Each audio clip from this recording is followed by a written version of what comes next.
Neither be ye idolaters, as were some of them.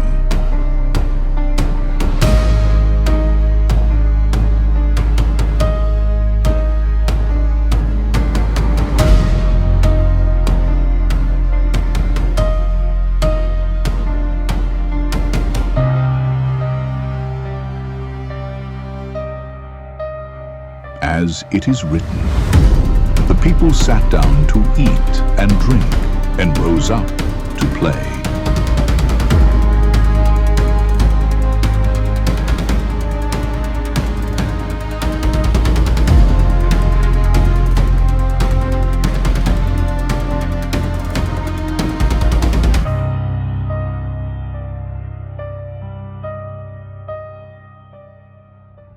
All right, all praise to the Most High. All right, shout out to BNT, AV team. We got there. We removed the white Jesus. All praises. All right. Let's start with Hebrews. Book of Hebrews. Let's start with Hebrews 1, and let's start with verse 1. Book of They don't know the scripture. You know the scripture. They have to get to it. So that's why I'm stopping you. Already. Slow down. They got to get to the scripture. I'm going to be fast regardless, but they're not there. I know. Damn, on his day off. All right, Hebrews chapter 1 and verse 1. Let's get it, Yasadi. Come on. Hebrews chapter 1, verse 1. Turn his mic up, please, so I can feel him when he read. Read it again. Hebrews chapter 1, verse 1. God, who at sundry times and in diverse manners spake in time past unto the fathers by the prophets. Right, so God spoke unto our fathers by the prophets, right? So what that means is throughout time, the Lord was always letting us know that the prophets would come and that he would come, right? Go ahead. Hath in these last days spoken unto us. As in these last days, right? So Paul is writing this during the time of Rome. He's letting you know, he says, hath in these last days, go ahead. Spoken unto us by his son. So he's letting you know the last days started when Christ was on the earth. I know you hear people say that in the church a lot of time. You hear them talk about the last days, but the last days started when Christ was on the earth. Go ahead. Whom he hath appointed heir of all things. Who he hath appointed heir, meaning the king of all things. Go ahead. By whom also he made the world. By whom also he made the worlds, right? So the last days have started since the time of Christ, right? Since the time of Christ. Give me 2nd Ezra chapter 14 and verse 1. So the last days started then. We'll elaborate on what that means later. But the last days, you'll hear people talk about, oh, we're in the last days. There's war going on in the earth, so on and so forth. So people get nervous. But we've been in the last days. There should have been a sense of urgency on our people this entire time. And we're going to talk about that today. 2nd Ezra chapter 14 and verse 1. 2nd Ezra chapter 14, verse 1. Boda, I sent you 2 links. Get them ready. And it came to pass, upon the 3rd day I sat under an oak. So this is Ezra, right? He said, on the 3rd day I sat under the oak. Go ahead. And behold, there came a voice out of a bush over against me and said, Esdras, Esdras. And I said, Here am I, Lord. And I stood up upon my feet. Then said he unto me, In the bush I did manifestly reveal myself unto Moses, and talked with him when my people served in Egypt. Right, so he's being talked to out of a bush, and he's saying the same thing happened to Moses. I revealed myself unto Moses. Go ahead.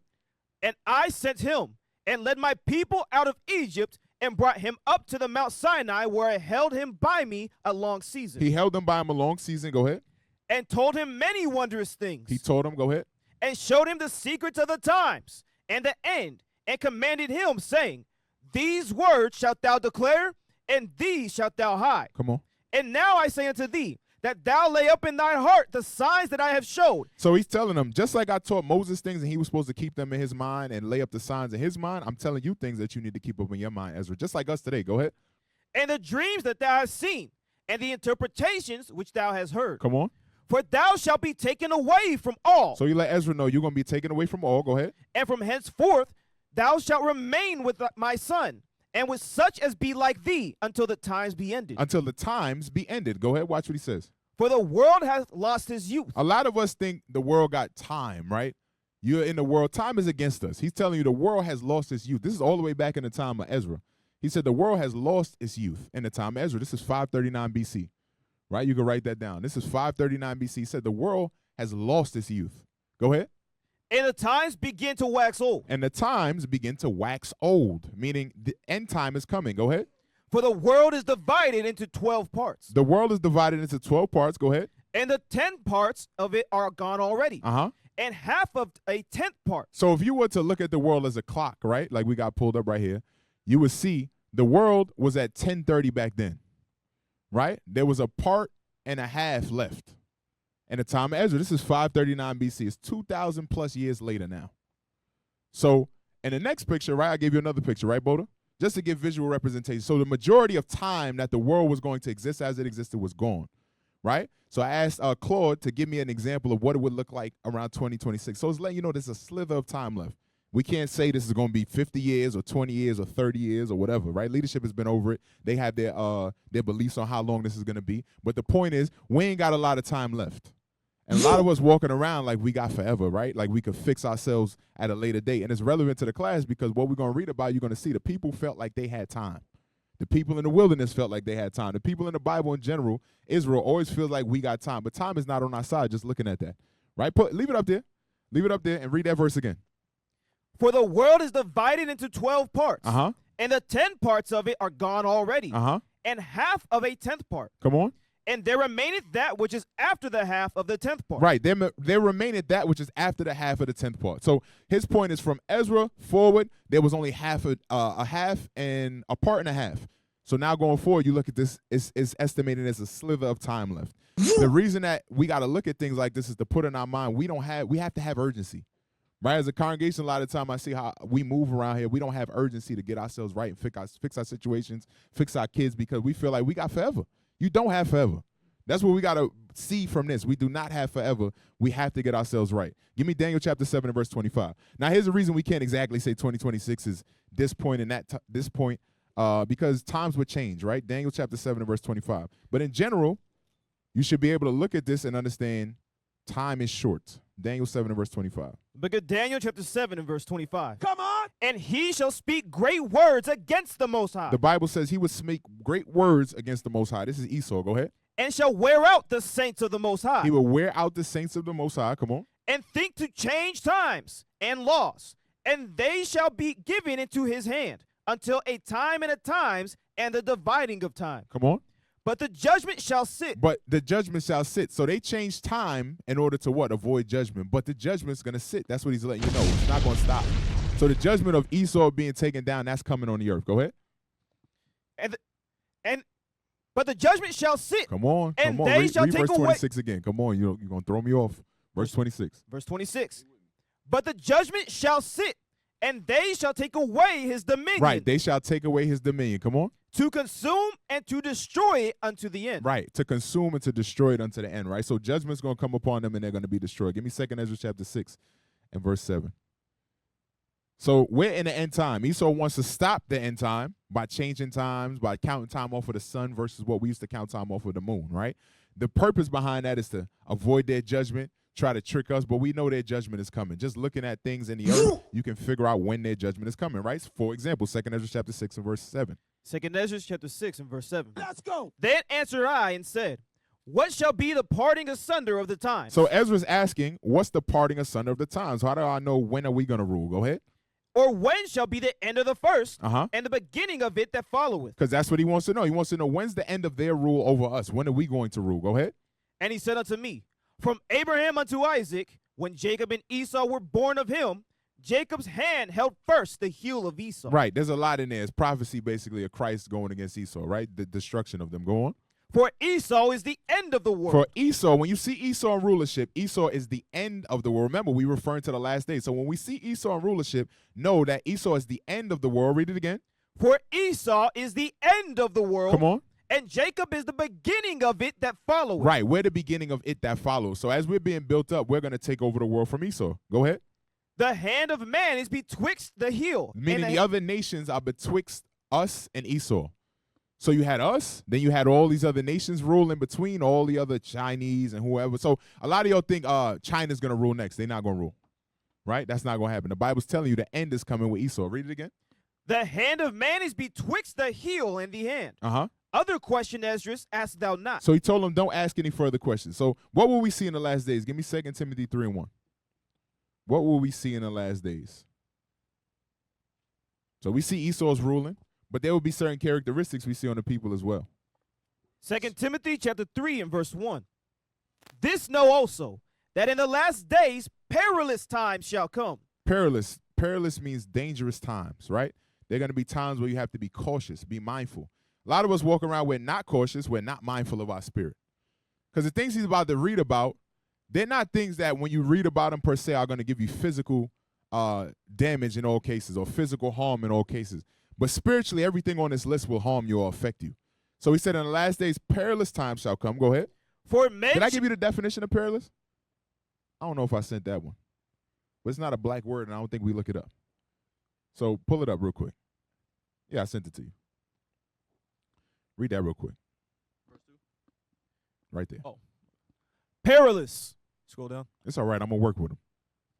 Perilous. Jesus. Involving or full of grave risk or peril. So he said perilous times. So the times that we're in are involving or full of grave risk or peril. Go ahead. Hazardous. Dangerous. We are living in dangerous times. Benji got a song and said we're living in a serious time with wonders and signs. We're living in a very serious time. And a lot of us, we don't look at it like that. We think we're good. Like you woke up this morning, you felt like you were good. But it's because you're not paying attention to all the evil that's around you. Read 2 Timothy chapter 3 and verse 1. He's going to explain. This know also, that in the last days perilous times shall come. We're in dangerous times. Go ahead. For men shall be lovers of their own selves. Men will love themselves more than other people around them. He tell you in these last days, you're going to have people that only give a damn about themselves. That's a dangerous thing when you meditate on it. Go ahead. Covetous. Covetousness leads to adultery, theft, sleeping with women outside of marriage, right? And fornication in general. All of this leads back to covetousness. Shoot, the bank account being empty, right? All these subscriptions we got, women, extra shoes and bags, Amazon. All of that leads to what? Danger. Because then you're in poverty, you're trying to figure out, how did I get to poverty? Well, it's because you didn't realize the perils that were around you. You didn't realize the white man was going to set up systems to make sure you could order whatever you want and they get to your house. You didn't see that as dangerous. You thought it was okay. But in the old times, you didn't have that. You didn't have that back in Egypt, right? In old Egypt. You didn't have that back in old Babylon where you could just order whatever you want. To eat a burger, you would have to go kill a cow. You could just order what you wanted. Go ahead. Boasters. Boasters, men will brag. Go ahead. Proud. Pride will be at an all-time high, like America's pride, or pride we see in the black community, or gay pride. Said the men will be proud. Go ahead. Blasphemers. They will blaspheme God. Go ahead. Disobedient to parents. The kids will stop listening to the kids. Now we got a name for the kids that don't listen. Before, we used to call them dead in the Bible. The kids that didn't listen to their parents, we call them dead. Now we call them YNs, right? We call them nigglets, right? I call them linglets. I don't know if nobody else call them that. But my name for them is nigglets, right? So we got names for them, but we didn't have names for them in the Bible because we killed them, right? If they went off, right? All the kids in the back row, y'all need to hear me, right? Bad kids, they got killed. They got put to death. Go ahead. Unthankful. They were unthankful people. They'll be in the earth. Go ahead. Unholy. Right, unholy. Go ahead. Without natural affection. They will not have natural affection. Being homosexual is not having natural affection, but also hating your mother, hating a brother that you grew up with, having grudges that last years. Me and Officer Azariah was talking about that the other day. Some people will be in here and hate you for something you did 8 years ago and be like, I'm still mad at him over something he said to me 8 weeks ago and never say nothing to you. That's wicked. That's without natural affection. That's in the earth. Go ahead. Truce breakers. People that you make a deal with, you shake their hand, you shalom them, you say, this is what we're going to do, and they go behind you and do something completely the opposite. All of this is peril. That's what he's telling you. These are dangerous things that you should be looking out for. Go ahead. False accusers. People that would lie. Go ahead. Incontinent. Uh-huh. Fierce. Despisers of those Did that I are give you good. the definition of incontinent? Pull that up. See, you got to help me, man. I know I sent you stuff. What it's going to do is just going to sit there? Come on, B&T. Go like this or something. Wave your hand in there if I got a word. Come on. Incontinent. Not the first one, please. Scroll down. Please don't read about urine and feces. That don't got nothing to do with the class. The third one. Sheesh. Definition 3. Lacking in moderation or self-control. Lacking in moderation or self-control. Go ahead. Especially of sexual desire. Right, because the porn industry is a lack of sexual desire. You couldn't do that. In Rome, they had people fornicating and doing orgies and so on and so forth. But the point is, the lack of self-control is at an all-time high because men got cell phones and women got them too. Right? Women got them too. They could show their behind off and men could look at their behind. Right? And there's whole industries based upon this now. But now, we have prostitution all the time, but the point is it's multiplied in these last days. Incontinent. Go ahead, read back in the Bible. 2 Timothy chapter 3, verse 3. Without natural infection, truce breakers, false accusers, incontinent, fierce, despisers of those that are good. People will hate those that are good. Go ahead. Traitors. Come on. Heady, high-minded, lovers of pleasures more than lovers of God. You'll love the pleasures that you're after more than God. Go ahead. Having a form of godliness, but denying the power thereof. From such turn away. From such turn away. From such turn away. Because what it is you're going to have men in the earth that got all these spirits on them, but they're not going to look like they got those spirits on them. That's what he's telling you. You're going to have to turn away from it. So that means you're in a dangerous time because they're dealing with all of this, but when you see them, it's not going to be open to the eye. You would have to be paying attention. You would have to know, verse 1, read it again. You would have to know this. Go ahead. This know also, that in the last days perilous times shall come. You would have to know that you're in dangerous times to be on guard. If you think you're comfortable, you're going to get caught by these men. These are going to be the men that slide into a woman's DMs, that gas a brother up and set a trap for his feet.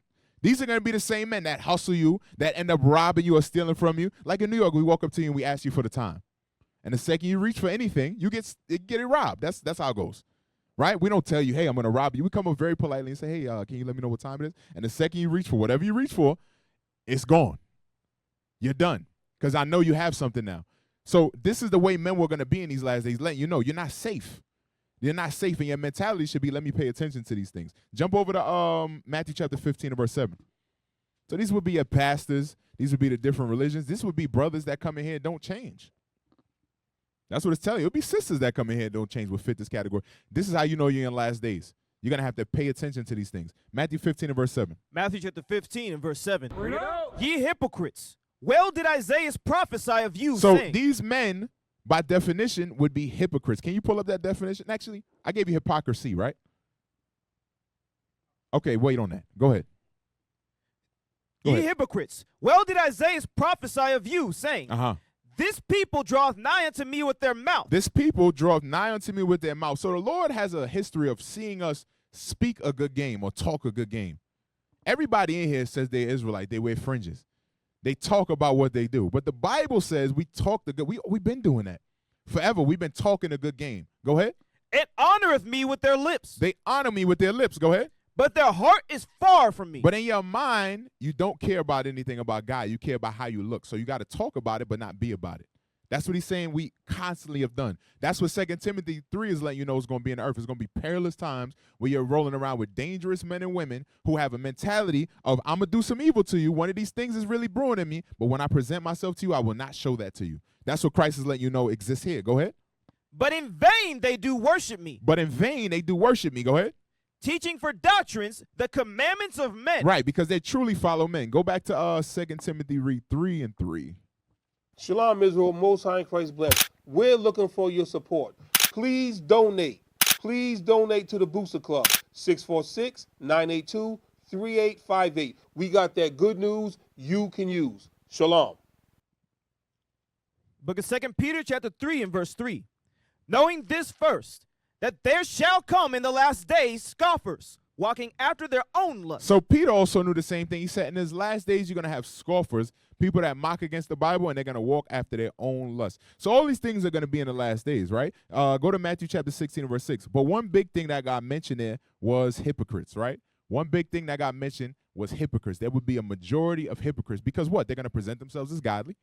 And then when you go and deal with them one-on-one, they're not going to actually be that. They're going to break out into being a truce breaker. They're going to break out into being incontinent. Like women that think they got friends, right? I was seeing something about this the other day. Women that think, I got a bunch of guy friends from the world. You never had a guy friend, right? Deacon Abiel put that on the internet. I stand by that. You never had a male friend. Every male friend was trying to hit. Right, man? Okay, all right. So, sisters, if you got any male friends that you still talk to, you don't have a male friend. You have a man who's waiting on an opportunity. That's all. Right? But that would be the man that you're talking about in 2 Timothy. He's just waiting on the opportunity. Some of y'all got friends that are around y'all. They lie to you. They never tell you anything that you got to work on. That's probably not a friend. Some of the men got friends like that. They always compliment you. They're always telling you doing great. They never tell you what you got to work on. That's really not a friend. It's not a friend. A friend would tell you what you got to work on, where your faults are. They will hold you accountable. Like, for example, we know people in the world who don't take care of their kids, right, men? Did we call them every day and tell them to take care of their kids? Probably not our friends. See what I'm saying? These are things we don't hold each other accountable to because we walk around in this false thing of this is what reality is. So watch Matthew 16 and verse 6. Watch what Christ say. Matthew chapter 16 verse 6. Then Jesus said unto them, take heed and beware of the leaven of the Pharisees. So he told us as a people, he said, take heed and beware of the leaven of the Pharisees. So in this case, he's talking to the 12, and he's letting them know, take heed and beware of the leaven of the Pharisees. Go ahead. And of the Sadducees. And of the Sadducees. With Passover coming up, right? Everybody's removing the leaven of their house out of their houses, right? But Christ says something very specific here. He said, beware of the leaven of the Pharisees. Give me Luke chapter 12, verse 1. He said, beware of it. So Isaiah said that we would be in hypocrisy. Now watch what Christ says here. Luke 12 and verse 1.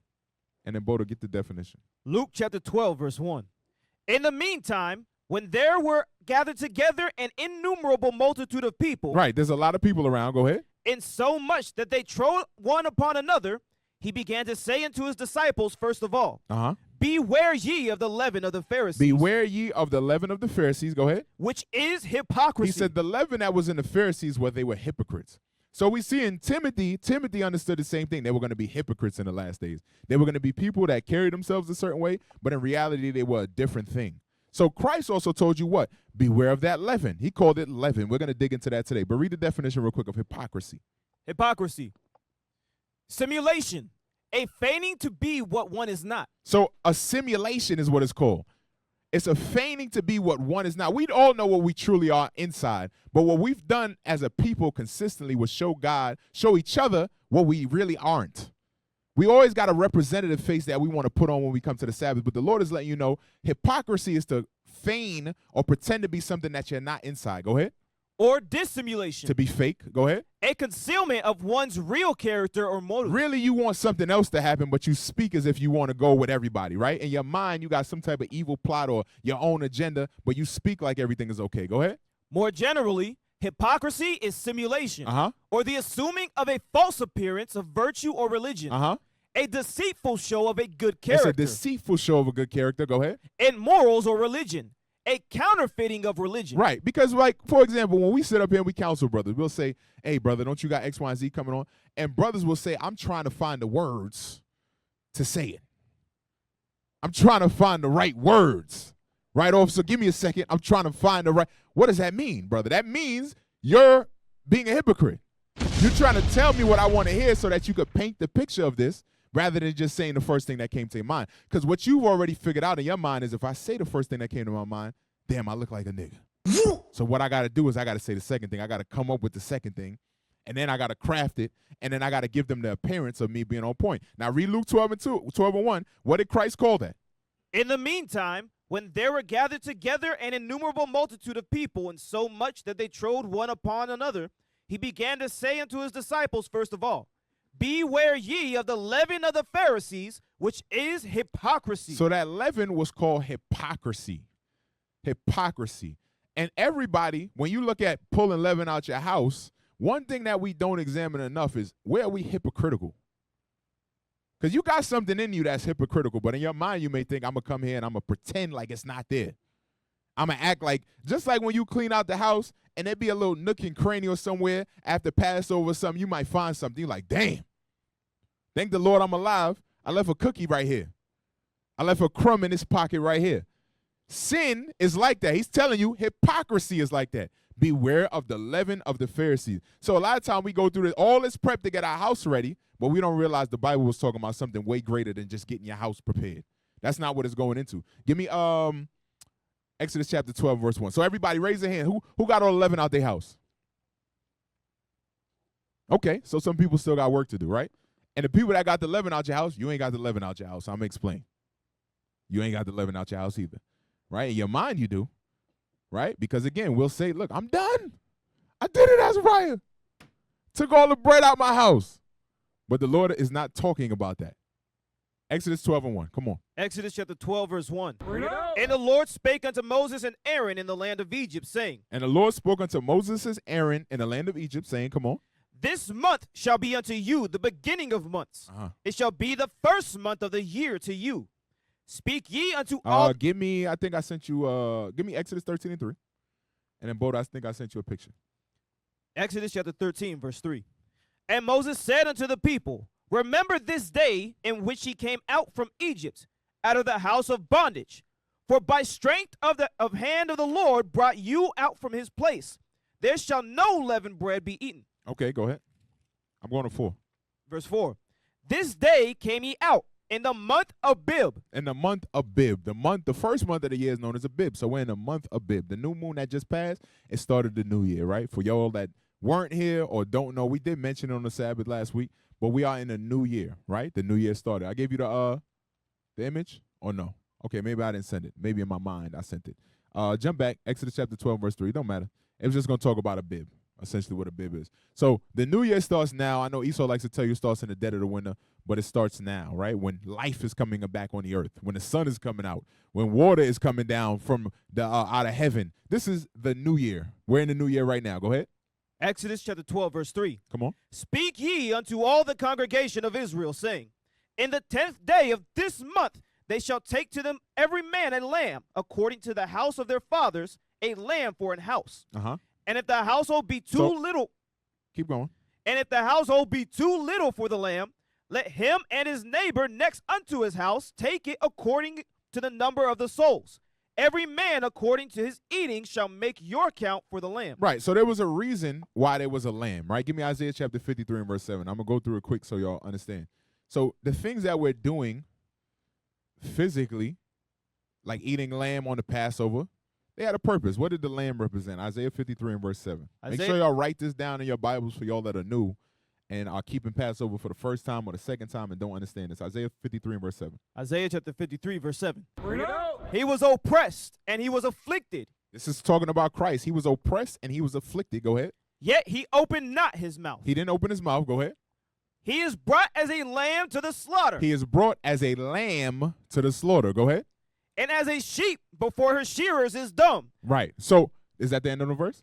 So he openeth not his mouth. Okay. So Christ was brought like a lamb, right? So when we get a lamb and we eat it on Passover, it represents Christ. That's why we're eating lamb. I know people be like, I don't like lamb. I'm vegan. I don't like lamb. Well, the lamb represents Christ. You want Christ to save your black behind? You better eat you some lamb. Yeah. That's what he commanded. Go back to it. Exodus chapter 12, verse 4. You better find you a slice. Go ahead. Exodus chapter 12, verse 4. And if the household be too... I don't like lamb. It's fatty. Yeah, okay. Christ is a lamb. Read that. And if the household be too little for the lamb, let him and his neighbor next unto his house take it according to the number of the souls. Uh-huh. Every man according to his eating shall make your count for the lamb. Come on. Your lamb shall be without blemish. Your lamb shall be without blemish. Go ahead. A male of the first year. A male of the first year. Go ahead. Ye shall take it out from the sheep or from the goats. Now, there was a reason for it to be without blemish. Give me 1 Peter chapter 1 and verse 18. Remember, the lamb represented Christ. The lamb had to be without blemish. Without blemish. So you couldn't get a lamb with 3 legs, one that bad, retarded, it bad backwards, say ab. It's a retarded lamb. This is what we was doing in the Bible, but the Lord had to make it specific there. Watch, here's why. 1 Peter 1 and 18. 1 Peter chapter 1, verse 18. For as much as he know that ye were not redeemed with corruptible things. Right, we weren't redeemed with corruptible things like finances. I'm going to say it. Go ahead. As silver and gold. Mm-hmm. From your vain conversation received by tradition from your fathers. Uh-huh.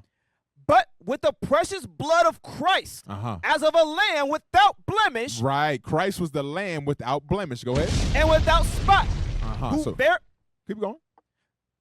Verse 20. Who verily was foreordained before the foundation of the world, but was manifest in these last times for you. All right, don't pause unless there's a comma.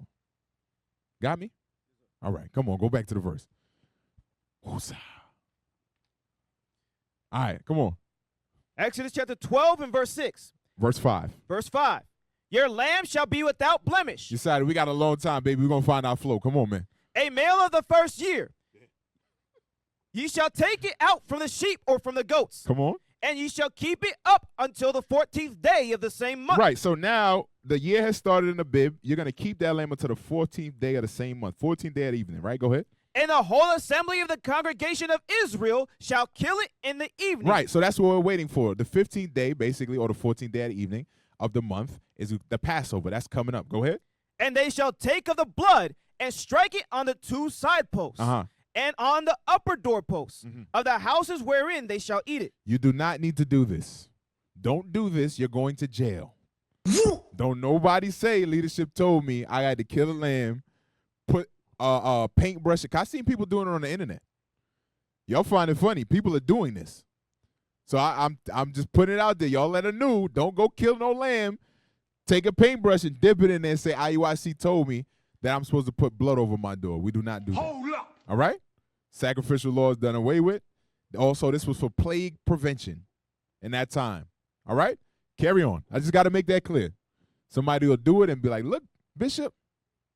All right, carry on. Verse 8. And they shall eat the flesh in that night, roast with fire, and unleavened bread. And unleavened bread, go ahead. And with bitter herbs they shall eat it. Come on. Eat not of it raw. So we couldn't eat it raw, go ahead. Nor sodden at all with water, but roast with fire. His head with his legs, and with the pertinence thereof. And ye shall let nothing of it remain until the morning. So you had to burn all of it, no leftovers, right? So you can't get Passover lamb for the next day. I know that's how black folk want to be. You might go to L.A. and ask for Tupperware. You cannot do that. That's a sin. Go ahead. And that which remaineth of it until the morning ye shall burn with fire. Come on.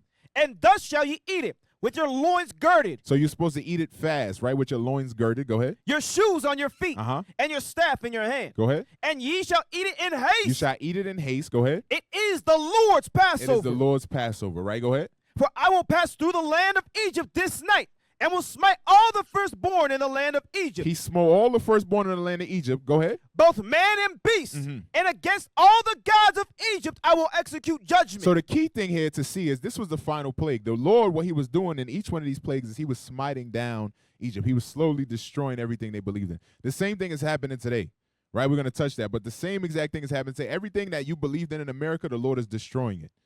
He putting down the money system. Some of y'all believe in economics. He's going to make your 401k doo-doo. He's going to make it so your investments are doo-doo. I'm just telling you what it is. That's what he had to do back here. People believed in what they spent their whole life building up. He had to let them know these gods are nothing. So what he's telling you right here is he says, and against all the gods of Egypt, I will execute judgment. I have to ruin all the ideas that come from those gods, all the imaginations. I'm casting them down. Go ahead.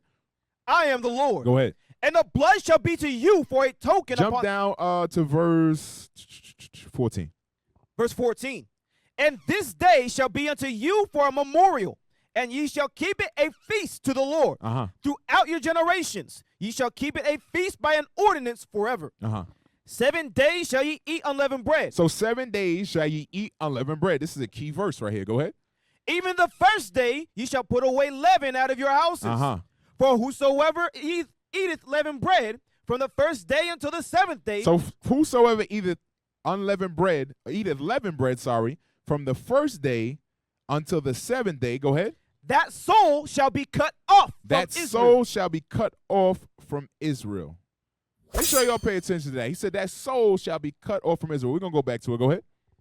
And in the first day there shall be an holy convocation. And the first day, there's an holy convocation, a Sabbath. Go ahead.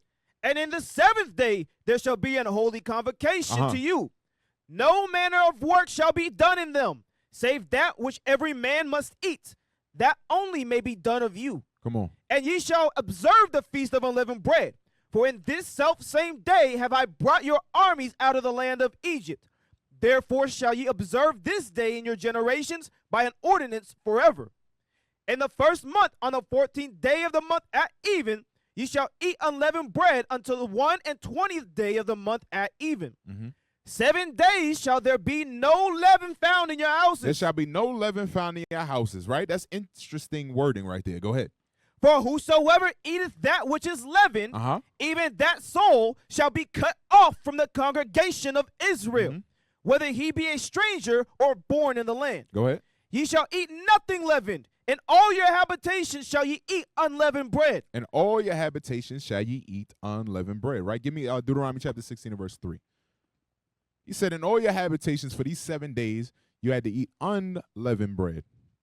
Now, he called the Pharisees who were hypocrites. He said what they were doing was leaven. And then now we're reading here Exodus 12. We had to eat unleavened bread. Very important, right? Read that. Deuteronomy chapter 16, verse 3. Thou shalt eat no leavened bread with it. 7 days shalt thou eat unleavened bread therewith, even the bread of affliction. For thou camest forth out of the land of Egypt in haste, that thou mayest remember the day when thou camest forth out of the land of Egypt, all the days of your life. So he said you are to eat it so that you may remember the time when you came out of the land of Egypt all the days of your life. So that's why we eat the unleavened bread. I'm going to explain as we go through the class. Go ahead. And there shall Because some of y'all might eat the unleavened bread. You don't understand why you eating unleavened bread. You just eating it. You making flavors. You talking about you throwing it away and say, I'm going to make some better unleavened bread. And you don't really understand the significance of why you eating unleavened bread. He said in that verse, he said that thou mayest remember the day when thou camest forth out of the land of Egypt, all the days of thy life. Go ahead. And there shall be no leavened bread seen with thee in all thy coast 7 days. Neither shall there anything of the flesh which thou sacrificed the first day at even remain all night until the morning. Okay, give me Amos chapter 4 and verse 4. So we went into the Egypt, right? And then when we came out of Egypt, we went into the wilderness. And something we did was we removed the leaven out of our house, right? Physically. Like everybody that raised their hand, right? Physically, everybody's taking the leaven out of their house. But the problem was the spirit behind it. Our spirit had an issue. Physically, everybody, in order to make it in the wilderness, they did the physical thing. But when they went into the wilderness, the Lord revealed something that was going on with every single individual. All the adults, as a matter of fact, except for 2. Go ahead. Amos chapter 4, verse 4. Come to Bethel and transgress. At Gilgal multiply transgression. And bring your sacrifices every morning and your tithes after 3 years. And offer a sacrifice of thanksgiving with leaven. And proclaim and publish the free offerings. Okay, so somebody explain verse 5. Why does he say and offer a sacrifice of thanksgiving with leaven?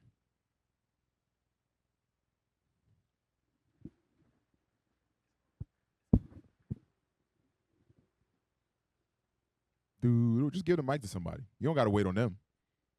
Just put the mic in somebody's hands. There you are. That's it. That's how I get down. There's no wait. I don't wait. Everybody going to look down, Isaiah. When you the mic man with me, you got power. Name, please. Someone's on grab blessed brother Joaz. Can you come again? Yep. You don't know the question? Same time. Okay, get a mic to somebody else. Thank you, sir. Anybody that was listening. Read verse 5 again, sir, light skin. And offer a sacrifice of thanksgiving Thank with you, leaven. Officer Sadia. You said, it says offer a sacrifice of thanksgiving with what? With leaven. With leaven. Why does it say that?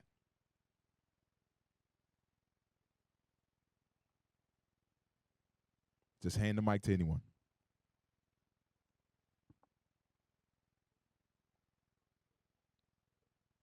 Cameron. Yep, Brother Cameron. What does it mean? I don't know, sir. Okay, all right. You could at least shoot. Attempt. What does leaven mean? Leaven is sin. Somebody just said it over there. I got good ears.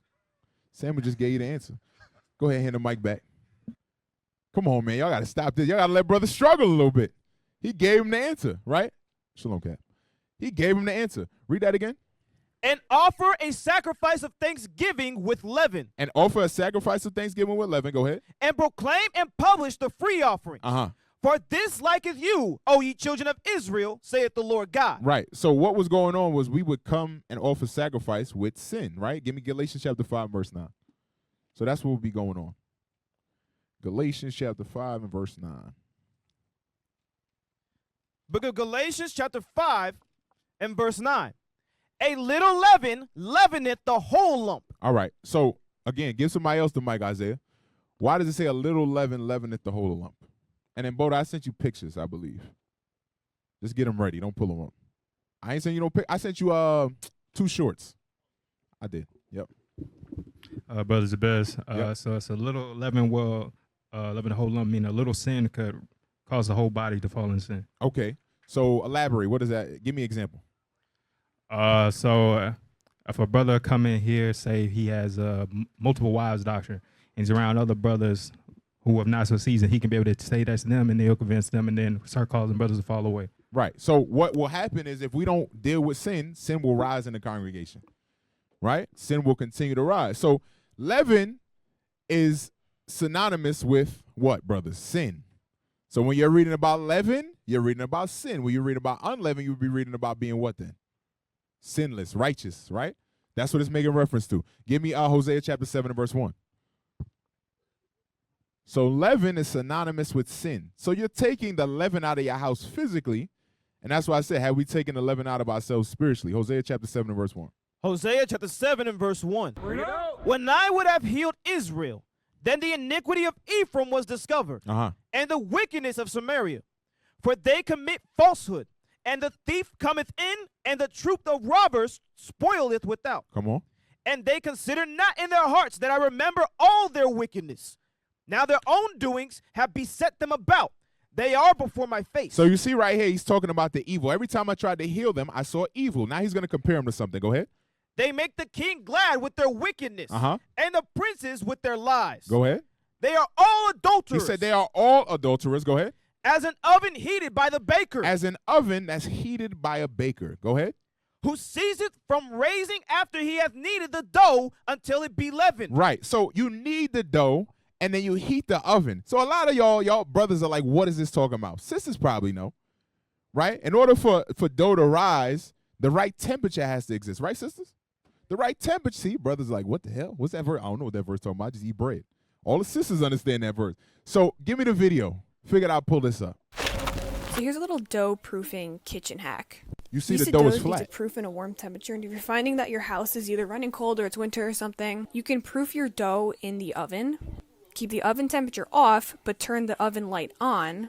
Push your dough all the way back by the light and let it sit there for as long as the recipe says. Works every time. So what she did was she heated the oven with the light, not actual heat, and then she put the dough in there, and what happened to the dough? It rose.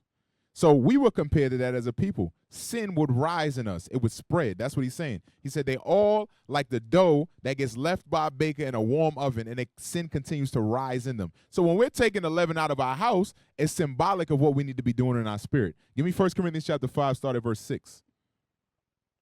I'll give you another one. It don't matter. That proved the point. That was enough. I knew the sisters would know, and the brothers are like, I have no clue what's going on. Come on. 1 Corinthians chapter 5, verse 6. Your glorying is not good. Your glorying is not good. Go ahead. Know ye not that a little leaven leaveneth the whole lump? So Paul is now explaining this again to Corinth. He's saying, know you not that a little leaven leaveneth the whole lump, meaning a little bit of sin will infect or cause sin to be throughout the whole congregation. Go ahead. Purge out, therefore, the old leaven. Purge out, therefore, the old leaven. Go ahead. That ye may be a new lump, as ye are unleavened. For even Christ our Passover is sacrificed for us. So Christ here is being called the Passover, like we read in the precept. So Christ is the Passover. And then the leaven represented what? Removing the sin. Removing the sin from your life. Jump up to verse 1. This is the sin they were dealing with. Verse 1. It is reported commonly that there is fornication among you. Right. In this church in Corinth, there was fornication going on, right? Go ahead. And such fornication as is not so much as named amongst the Gentiles, that one should have his father's wife. So what was going on was a man was sleeping with his father's wife. Now, we know the judgment for that, but what happened in Corinth, they didn't put anybody out.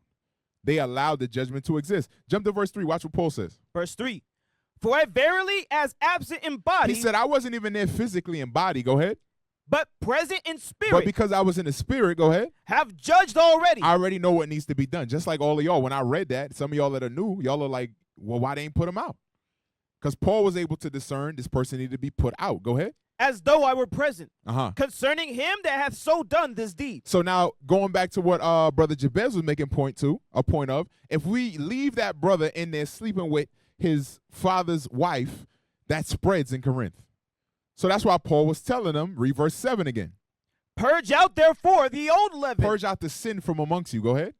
That ye may be a new lump. Come on. As ye are unleavened. For even Christ our Passover is sacrificed for us. Read. Therefore let us keep the feast, not with old leaven. Not with old leaven, with sins that we deal with. Come on. Neither with the leaven of malice. Leaven of malice. Like we read about the leaven of hypocrisy earlier. Go ahead. And wickedness. And wickedness. Go ahead. But the unleavened bread of sincerity and truth. Now a sincere spirit. How does a sincere spirit go back to what we talked about earlier about the Pharisees? What's the difference? See if y'all listening. Yeah, just give him yeah. He don't think he got to stand up. Tell you, Isaiah, you got power. Hey, shalom, sir. Brother Samuel. Pharisees was hypocrites. Okay, so explain. What does the sincere spirit have to do with it? Meaning if you're going to do it physically, you got to do it spiritually too. Okay, but what's the difference in sincerity versus hypocrisy? Sincere- Elaborate on that. Hypocrisy, you saying one thing, but you're doing another. Okay. Behind the scenes. Right. And sincere, you saying it and you doing it. Right. So a sincere brother or sister, their words are going to match up their actions. Exactly. And they're going to be able to be someone you can count on because what? They're removing it or they're confessing their faults, whatever that may be, right? Yes, sir. So that's what he said we needed to do when it came to keeping the Passover. You're good. You can sit down. So that's what his point was. His point was that we needed to be sincere. And a lot of the time we keep in the feast, we remove all the things out of our house, but we're doing it in a spirit of hypocrisy. There's no sincerity in it because whatever you're dealing with, you haven't got the counsel on it. You haven't confessed that to the Lord first and foremost. Maybe you don't want to tell leadership, but you haven't even prayed to God about what you deal with. You're just going to remove the stuff out your house and go to the feast day. That's not what the Lord wanted. That's what Paul is telling you. You had to literally change or transform your thinking in the way that you moved, right? Jump down to, go back to Exodus chapter 12 and verse 15 now. Watch. So now that we understand leaven is going into sin, watch this. Exodus 12 and verse 15. Exodus chapter 12, verse 15. Uh-huh. 7 days shall ye eat unleavened bread. Even the first day ye shall put away leaven out of your houses. Uh-huh. For whosoever eateth leavened bread from the first day unto the seventh, that soul shall be cut off from Israel. All right, so somebody help me out. What's that saying? See who's cooking. Pick anyone. There you go, Ty. Look them in the eye too, Isaiah. Don't make it, let them look down. Look them right in the eye when you give them the mic. Don't feel bad about it all. All these men are priests, right, man? All of y'all are priests? Some of y'all are all of y'all are priests? Okay, so all of y'all should be able to answer the question. Shalom, leadership, Brother Ty. So they needed to eat unleavened bread for 7 days. What does the leaven represent? Hypocrisy and sin. Okay, so now read the verse again for him, Officer Side. I'm going to give him a chance that I did not give Jehoash. 7 days shall ye eat unleavened bread. Even the first day ye shall put away the leaven out of your houses. Uh-huh. For whosoever eateth leavened bread from the first day until the seventh day, that soul shall be cut off from Israel. What is he saying? If you don't put away sin and hypocrisy, you're going to be cut off. You'll be dead. There you go. You see how you were able to clap it up for him. There you go. Connected the dots. There you go. So the physical thing represented something what? Spiritually. A lot of time we focus on what we physically doing. 2 Corinthians chapter 5 verse 1. This is your house. 2 Corinthians chapter 5 and verse 1. The physical thing represented something spiritually. 2 Corinthians 5 and 1. 2 Corinthians chapter 5 verse 1. Come on. For we know that if our earthly house if our earthly house, go ahead, of this tabernacle were dissolved. Right. If our tabernacle were dissolved, meaning our bodies, right, were taken, go ahead, we died. We have a building of God. Uh-huh. And house not made with hands. We have another house in the heavens. We have a heavenly body. Go ahead. Eternal in the heavens. Go ahead.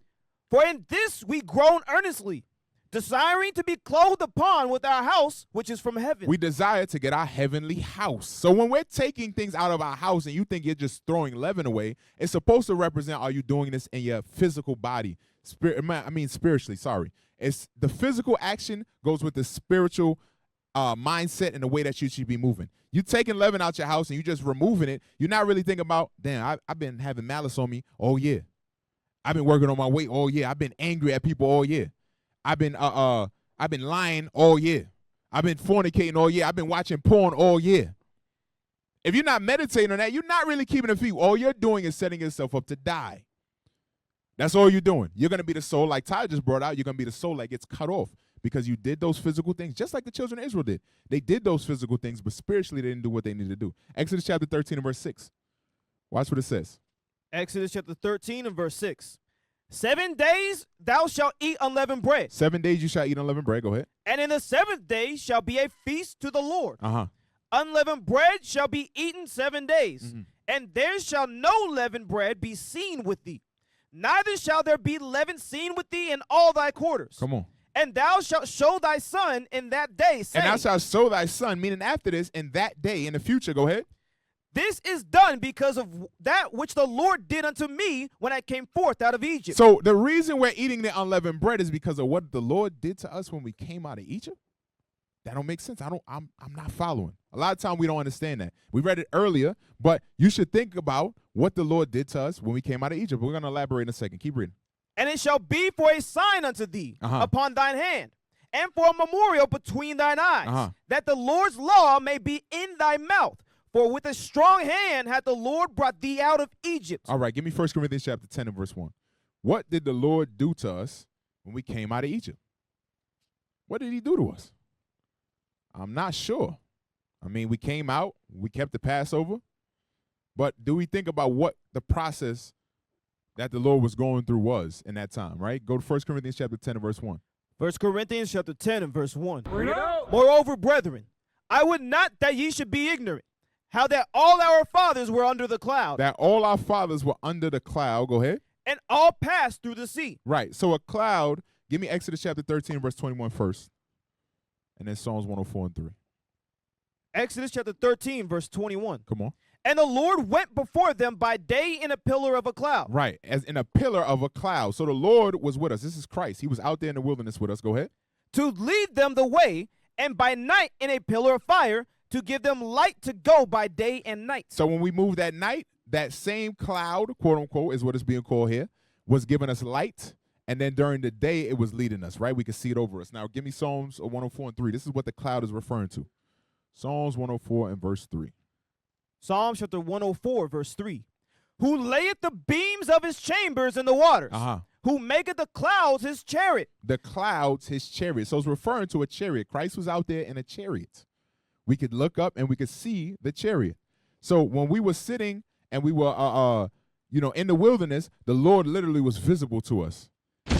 We all were under that same chariot, right? When it says we were all under the cloud and all passed through the Red Sea. We were all together. Christ was there. Go to 1 Corinthians 10 and 2. 1 Corinthians chapter 10, verse 2. Uh-huh. And were all baptized unto Moses in the cloud and in the sea. We were all baptized unto Moses in the cloud and in the sea. Give me Sirach 45, verse 5. Read that. We were all baptized unto Moses. Sirach chapter 45 and verse 5. Let's go. He made him to hear his voice and brought him into the dark cloud. He brought him into the dark cloud, right? So Moses was going into the chariot and talking with Christ. Watch, I was going to say it. Go ahead. And gave him commandments before his face. So Moses was in the chariot dealing with Christ. That's what was going on. Go ahead. Even the law of life and knowledge, that he might teach Jacob his covenants. Does that say covenant or covenants? Covenants. His covenants. So Moses was teaching the old covenant and he was teaching the new covenant. He's teaching Christ. Go ahead. And Israel his judgments. Give me John chapter 5, verse 46. Watch, Christ told you. So Moses taught you through Exodus 12. He taught you Christ. It's just taught to you in parables. It's taught to you in a way where it's not clear. But now we have understanding. We should be able to look at it and see. This whole thing of Passover was talking about Christ. It wasn't about me just taking bread out of my house. It was talking about Christ who had to die for me and how I was supposed to carry myself and how I was supposed to remove sin from my life. We're supposed to be able to get that understanding now going back into the scriptures. John 5 and 46. Watch what Christ said. John chapter 5, verse 46. For had ye believed Moses, ye would have believed me. For he wrote of me. So Christ is letting you know himself that he preached me. Moses was teaching Christ. So go back to where we was at, 1 Corinthians chapter 10 and verse 2. So when we were baptized unto Moses, we were also baptized unto Christ. Read that. 1 Corinthians chapter 10, verse 2. And were all baptized unto Moses in the cloud and in the sea. Come on. And did all eat the same spiritual meat. And did all drink the same spiritual drink. For they drank of that spiritual rock that followed them. And that rock was Christ. And that rock was Christ. That rock was Christ. Go ahead. But with many of them, God was not well pleased. But it says, with many of them, God was not well pleased. Go ahead. For they were overthrown in the wilderness. Now these things were our examples, to the intent we should not lust after evil things. That we should not lust after evil things, right? So the problem was the people in the wilderness were lusting after evil things. Give me Psalms chapter 78, verse 14. They were lusting after evil things.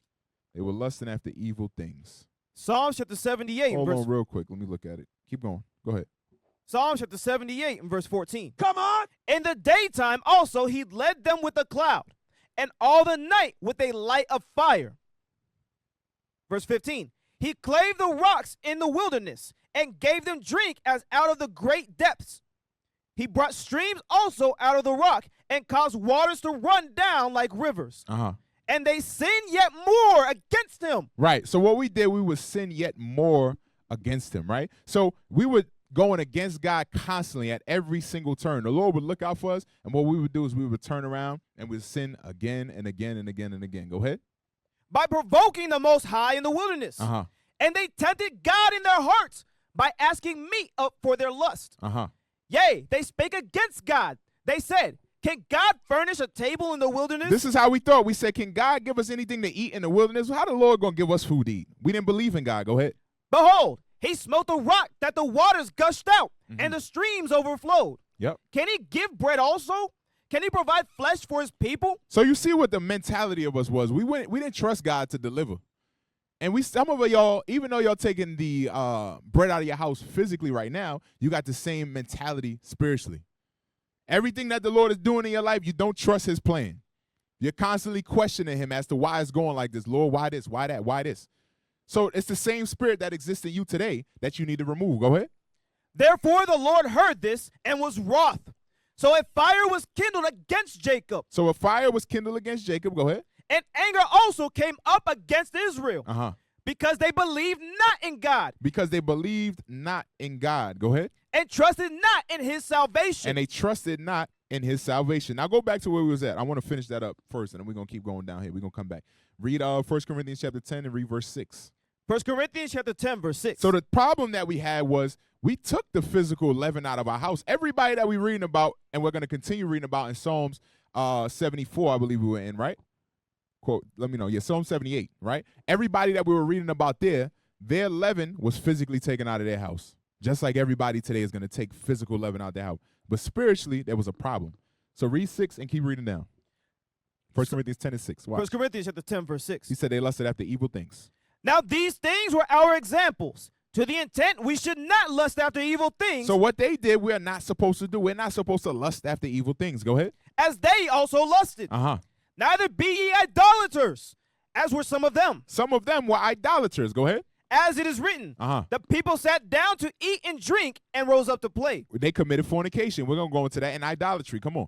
Neither let us commit fornication, as some of them committed, and fell in one day 23,000. Come on. Neither let us tempt Christ, as some of them also tempted, and were destroyed of serpents. Read. Neither murmur ye, as some of them also murmured, and were destroyed of the destroyer. Now all these things happen unto them for our... All these things happen unto them. Go ahead. For examples. For examples. Go ahead. And they are written for our admonition. And they're written for our admonitions. Go ahead. Upon whom the ends of the world are come. Upon whom the ends of the world are come. The end of the world is here now. And he's letting you know all the things that we're going to read about today, they were written for our correction. Remember, we eat unleavened bread because we have to remember what? What the Lord did to us when we came out of Egypt. What the Lord did to us when we came out of Egypt. And everything was written for your correction today, for you to be able to reflect on it, because he said, upon whom the ends of the world are come. We're going to get into that later. Go back to where you're at in Psalm 78 and call a verse. Yes, sir. So one of the things that they did was they did not trust in God, and they dealt with being gluttons. Read that. Watch. Oh, hey, Shalom. I didn't see y'all there. I mean, since you're here, got this nice button down here. It's brand new. We just added it to the house, right? Make sure you go ahead and scan that. That's the IUIC Booster Club. I know you see the videos. We're doing all types of work all over the earth, and we need your support. We need your help. Scan that and donate. All right. Shalom, y'all. Most High in Christ bless. Because they believed not in God and trusted not in his salvation, though he had commanded the clouds from above and opened the doors of heaven, and had rained down manna upon them to eat. He rained down manna upon them to eat. Come on. And had given them of the corn of heaven. Keep going. Man did eat angels' food. Man did eat angels' food. Go ahead. He sent them meat to the full. And they were full of meat. Go ahead. They were able to eat enough food to fill them up. That's the point. Go ahead. He caused an east wind to blow in the heaven, and by his power he brought in the south wind. Go ahead. He rained flesh also upon them as dust, and feathered fowls like as the sand of the sea. And he let it fall in the midst of their camp round about their habitations. So they did eat. Go ahead. And were well filled. Go ahead. For he gave them their own desire. Their desire was what he's about to talk about. This is an evil thing that they lusted after. Go ahead. They were not estranged from their lust. He said they were not estranged or removed or separated from their lust. Just like they took the leaven out of their house, but they still had this sin inside of them. Go ahead. But while their meat was yet in their mouths, Pause. Go ahead.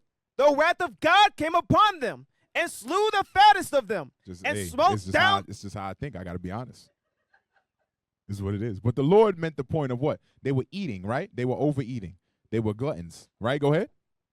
And slew the fattest of them and smote down the chosen men of Israel. And smote down the chosen men of Israel, right? Go ahead.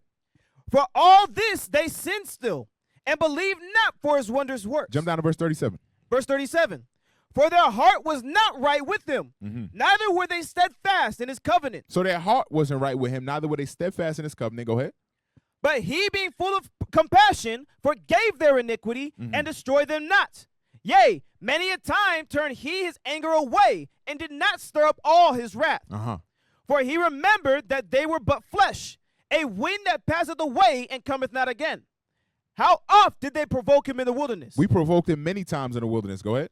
And grieve him in the desert. We grieved him in the desert. Go ahead. Yea, they turned back and tempted God and limited the Holy One of Israel. And limited the Holy One of Israel, right? So what we did is in our mind, we would make it so that the Lord couldn't provide for us. But their problem here was what? They dealt with overeating. Give me Sirach chapter 31 and verse 19. Myself, I know Officer Azariah. I know some of y'all trying to lose weight. But some of y'all not reflecting on this as the new year comes in. So we got to talk about it. Because you're going to remove all the leaven out your house and just eat something else. Sirach 31 and 19. Sirach like Starbucks coffees, right, sisters? Pow, pow, pow. Sirach 31 and verse 19. Come on. Sirach chapter 31 verse 19. Come on. A very little is the arrow? sufficient for a man well nurtured, and he fetcheth not his wind short upon his bed. Okay, that's why. Read it again. A very little is sufficient for a man well nurtured, and he fetcheth not his wind short upon his bed. So a very little, right? A very little is different for everybody. So you got to know about your diet. When you read a very little, it's talking about up to your caloric amount. So my size, I'm going to be able to eat more calories than y'all. Some of y'all, what y'all doing is y'all are not eating at all or you overeating. A very little, you need to actually pay attention. Like an average person can eat 2,000 calories a day. So if you're not paying attention to it, the issue is going to be you're going to overeat. Or you might be under eating and not losing the weight that you need to lose. Right? Keep going. Sound sleep cometh of moderate eating. So the Bible tells you sound sleep cometh of moderate eating. Right? Give me Judah chapter 12 and verse 1. So we used to understand this, right? There were certain of our forefathers and foremothers that understood this. Judith was an example. Book of Judah chapter 12 verse 1. Bring it out. For thine uncorruptible spirit is in all things. Therefore chastenest thou them by little and little That's that offend. Judah 12 and 1.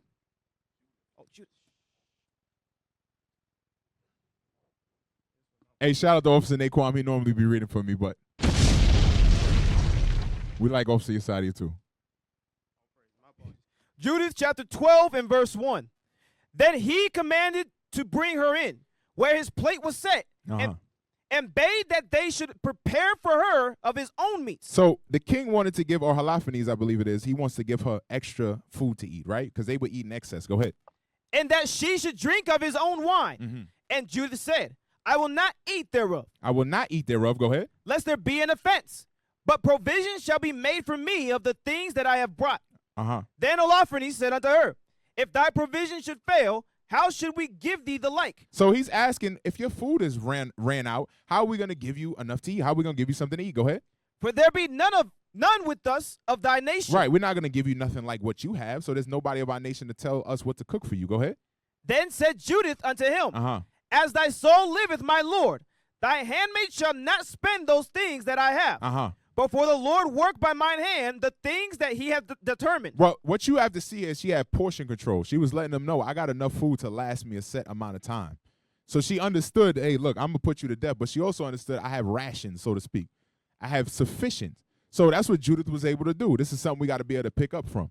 Judith knew, okay, if I portion out my food like this, it's going to last X amount of days, so I could go down here, I could travel, I could take my handmaidens. We're all going to be able to eat off of this. That's what Judith is dealing with right here, so you understand. So there's scriptures that we could go to teach us how to overcome these things that we deal with. Give me Sirach chapter 37, verse 27.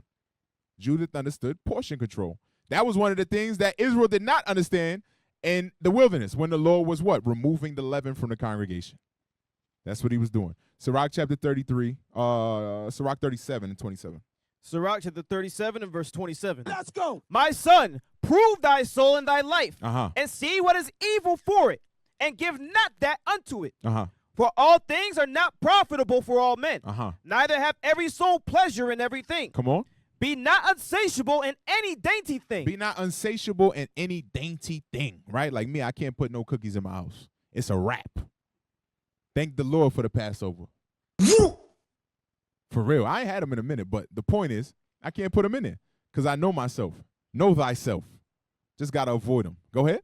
Nor too greedy upon meats. Nor too greedy upon meats. Go ahead. For excess of meats bringeth sickness. And that's what the Lord did. He brought sickness upon them because they had excess of meat. They were overeating in the wilderness. He killed them because of their spirit and the fact that they were overeating. Go ahead. And surfeiting will turn into choler. And surfeiting will turn into choler disease. Go ahead.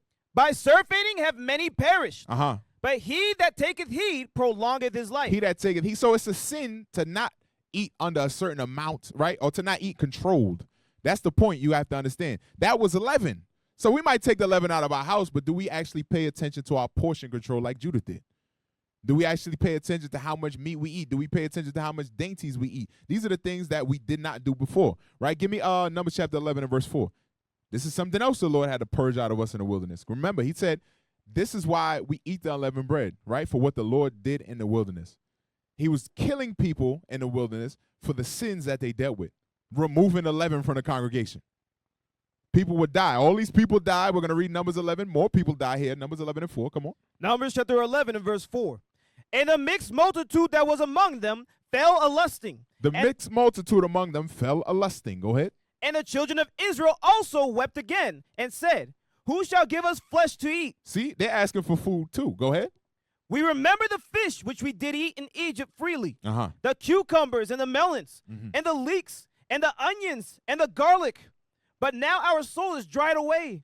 There is nothing at all besides this manna before our eyes. Now, if you take a sister who got Section 8 and food stamps and got a side hustle, she's going to be pissed off in the wilderness.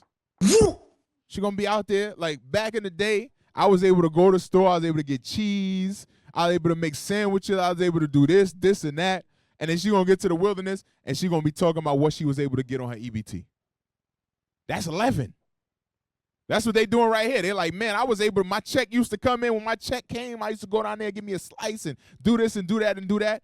But the problem was they weren't content with what the Lord was giving them. Go ahead. And the manna was as coriander seed. And the color thereof was as the color of bdellium. Come on. And the people went about and gathered it. So the Lord was giving them manna. Go ahead. And ground it in mills or beat it in a mortar and baked it in pans and made cakes of it. And the taste of it was as the taste of fresh oil. Now give me Wisdom of Solomon chapter 16 verse 20. I'm going to show you something about the manna. This is amazing. When you read about the manna, that they was pissed off with manna, you understand that niggerosity has new levels. Because what we about to read right here, when I first heard it, I said, wow. And we did what? We were mad at a God who just destroyed the world's superpower over some bread? Watch this. Wisdom of Solomon chapter 16 verse 20. Instead whereof thou feddest thine own people with angels' food. So we were literally being fed angels' food, top of the top. Go ahead. And didst send them from heaven bread prepared without their labor. We didn't have to work for this bread. It just dropped out of the sky. Go ahead. Able to content. Like your parents used to say. Your parents would tell you food don't fall out the sky. Money don't grow on trees. They'll tell you it don't come. This came from nowhere. And we still complain. Go ahead. Able to content every man's delight. It said it was able to content every man's delight. Go ahead. And agreeing to every taste. And agreed to every taste. Meaning whatever you wanted it to taste like, it tastes like. Whatever you liked it to taste like, it tastes like. We was complaining. If I wanted ice cream, the man, it tastes like ice cream. If I wanted it to taste like leeks, it would taste like leeks. If I wanted it to taste like melons, it would taste like melons. I still was like, Lord, this ain't enough. Why I start with ice cream? Because I want ice cream, but I can't eat it right now. I had a little the other day. Yeah, my own flesh is coming out. But listen, I ain't eat a big Captain Shemp. Hey, read. Verse 21. But look, ice cream is good. Depends, though. This one my son had the other day was trash. Wasn't. I ain't hit the spot. Go ahead.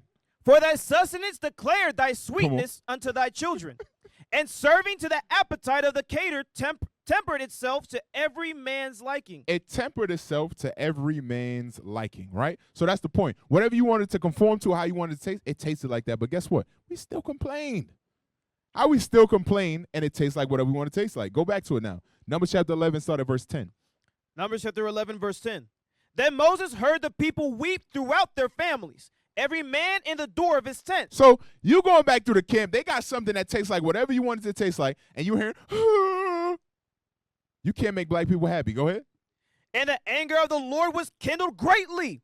Moses also was displeased. Come on.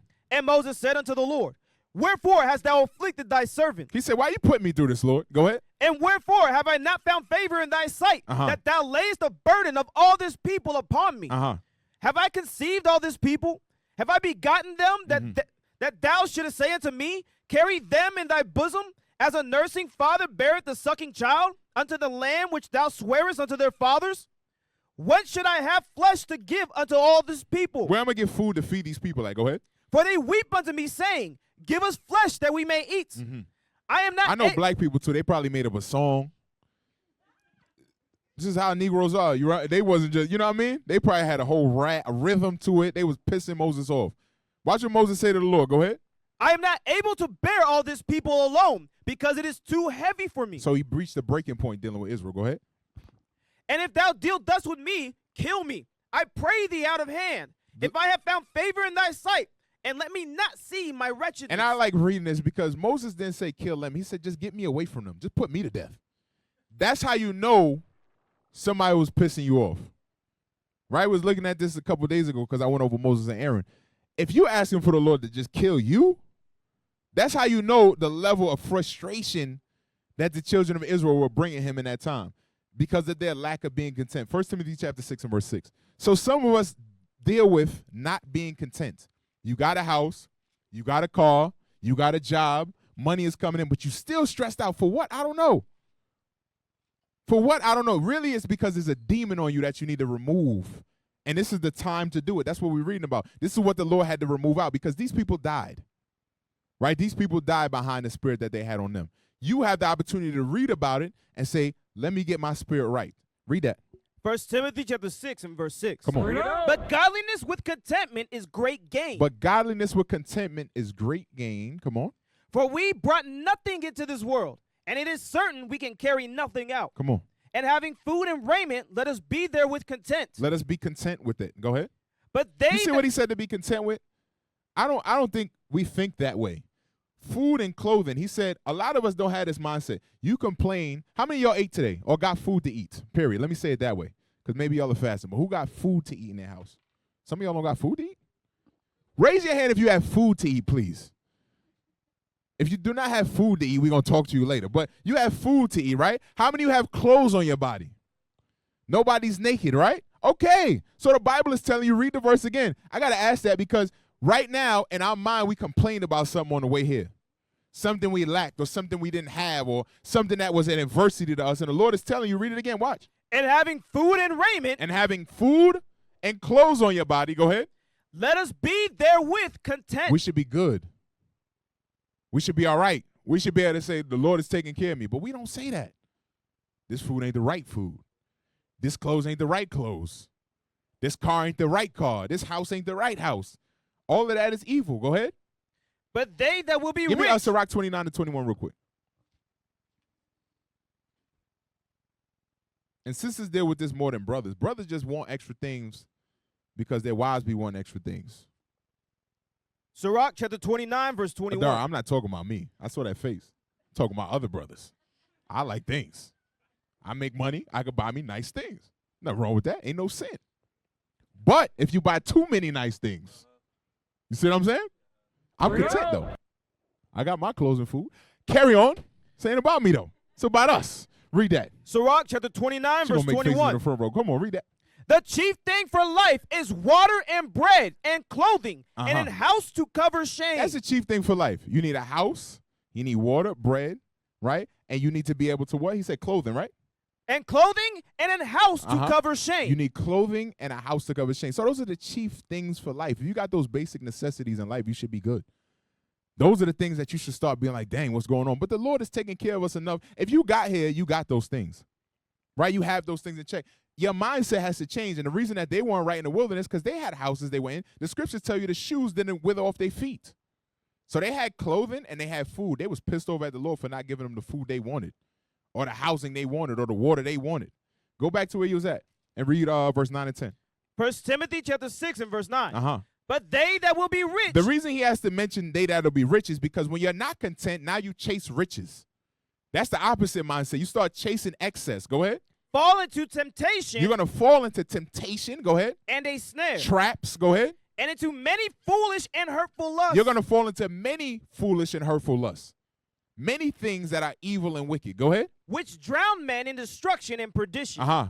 For the love of money is the root of all That's evil. the problem right there. You cannot love money. You could have money. You could try to make more money. But our people go from extremes most times. They go from not having it to having a love for something so much that they're willing to sell their mother out, sell their friends out, sell their family out because they want this money, because they're not content. Go ahead. Which while some coveted after, they have erred from the faith and pierced themselves through with many sorrows. And they leave the faith and they pierce themselves through with many sorrows doing this. Jeremiah chapter 6 and verse 13.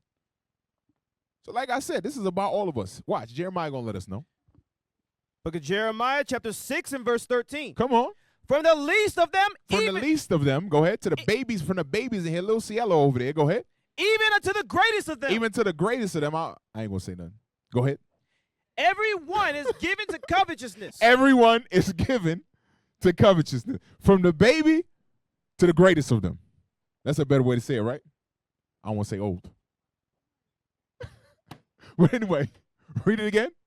No, but he's talking about status. From the least of them to the greatest of them. Go ahead. For from the least of them, even unto the greatest of them, everyone is given to covetousness. Everyone is given to covetousness. So he letting you know this is leaven that we all deal with. We're all dealing with a spirit of not being content in this life.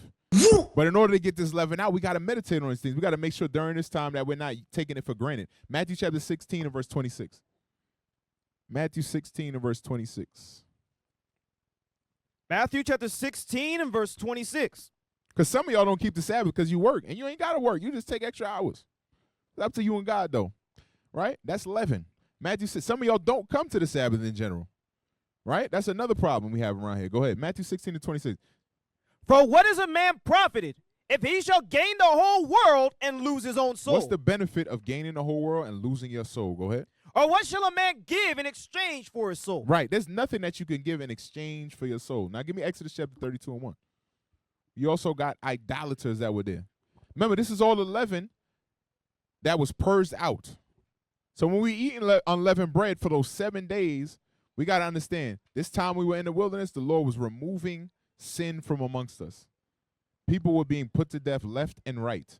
And so I'm reading to you all what we dealt with, and then things that you should be meditating on to stop you from dealing with that, because it was written for our admonition. Go ahead.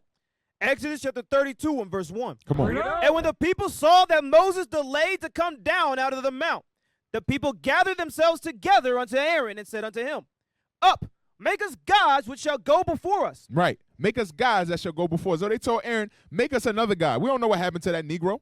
Some of y'all think the exact same way. Say, we don't know where that black Negro went. Make us a god, Aaron. Go ahead.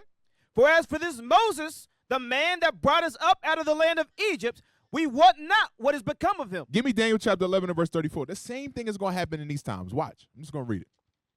The same thing going to happen. Daniel chapter 11. In these days. Go ahead. Daniel 11 and verse 34. Daniel chapter 11 and verse 34. You're doing all right. You're doing all right over there. Keep it up. Go ahead. Now when they shall fall. When they shall fall, go ahead. They shall be hoping with a little help. They shall be helping with a little help. Go ahead. But many shall cleave to them with flatteries. And some of them of understanding shall. And some of them of understanding shall what? Shall fall. Shall fall, shall die. Go ahead. To try them, and to purge, and to make them white, even to the time of the end. So a lot of y'all come in here. That's why I asked all the brothers, are y'all priests? A lot of y'all come in here and y'all think, oh, Officer Jadiel will just answer it, or Officer Ananiah answer it, or Captain Cornelius will answer it, or Officer Azariah answer it, or Officer Yasadia. The Bible is telling you the Lord will kill us to prove you.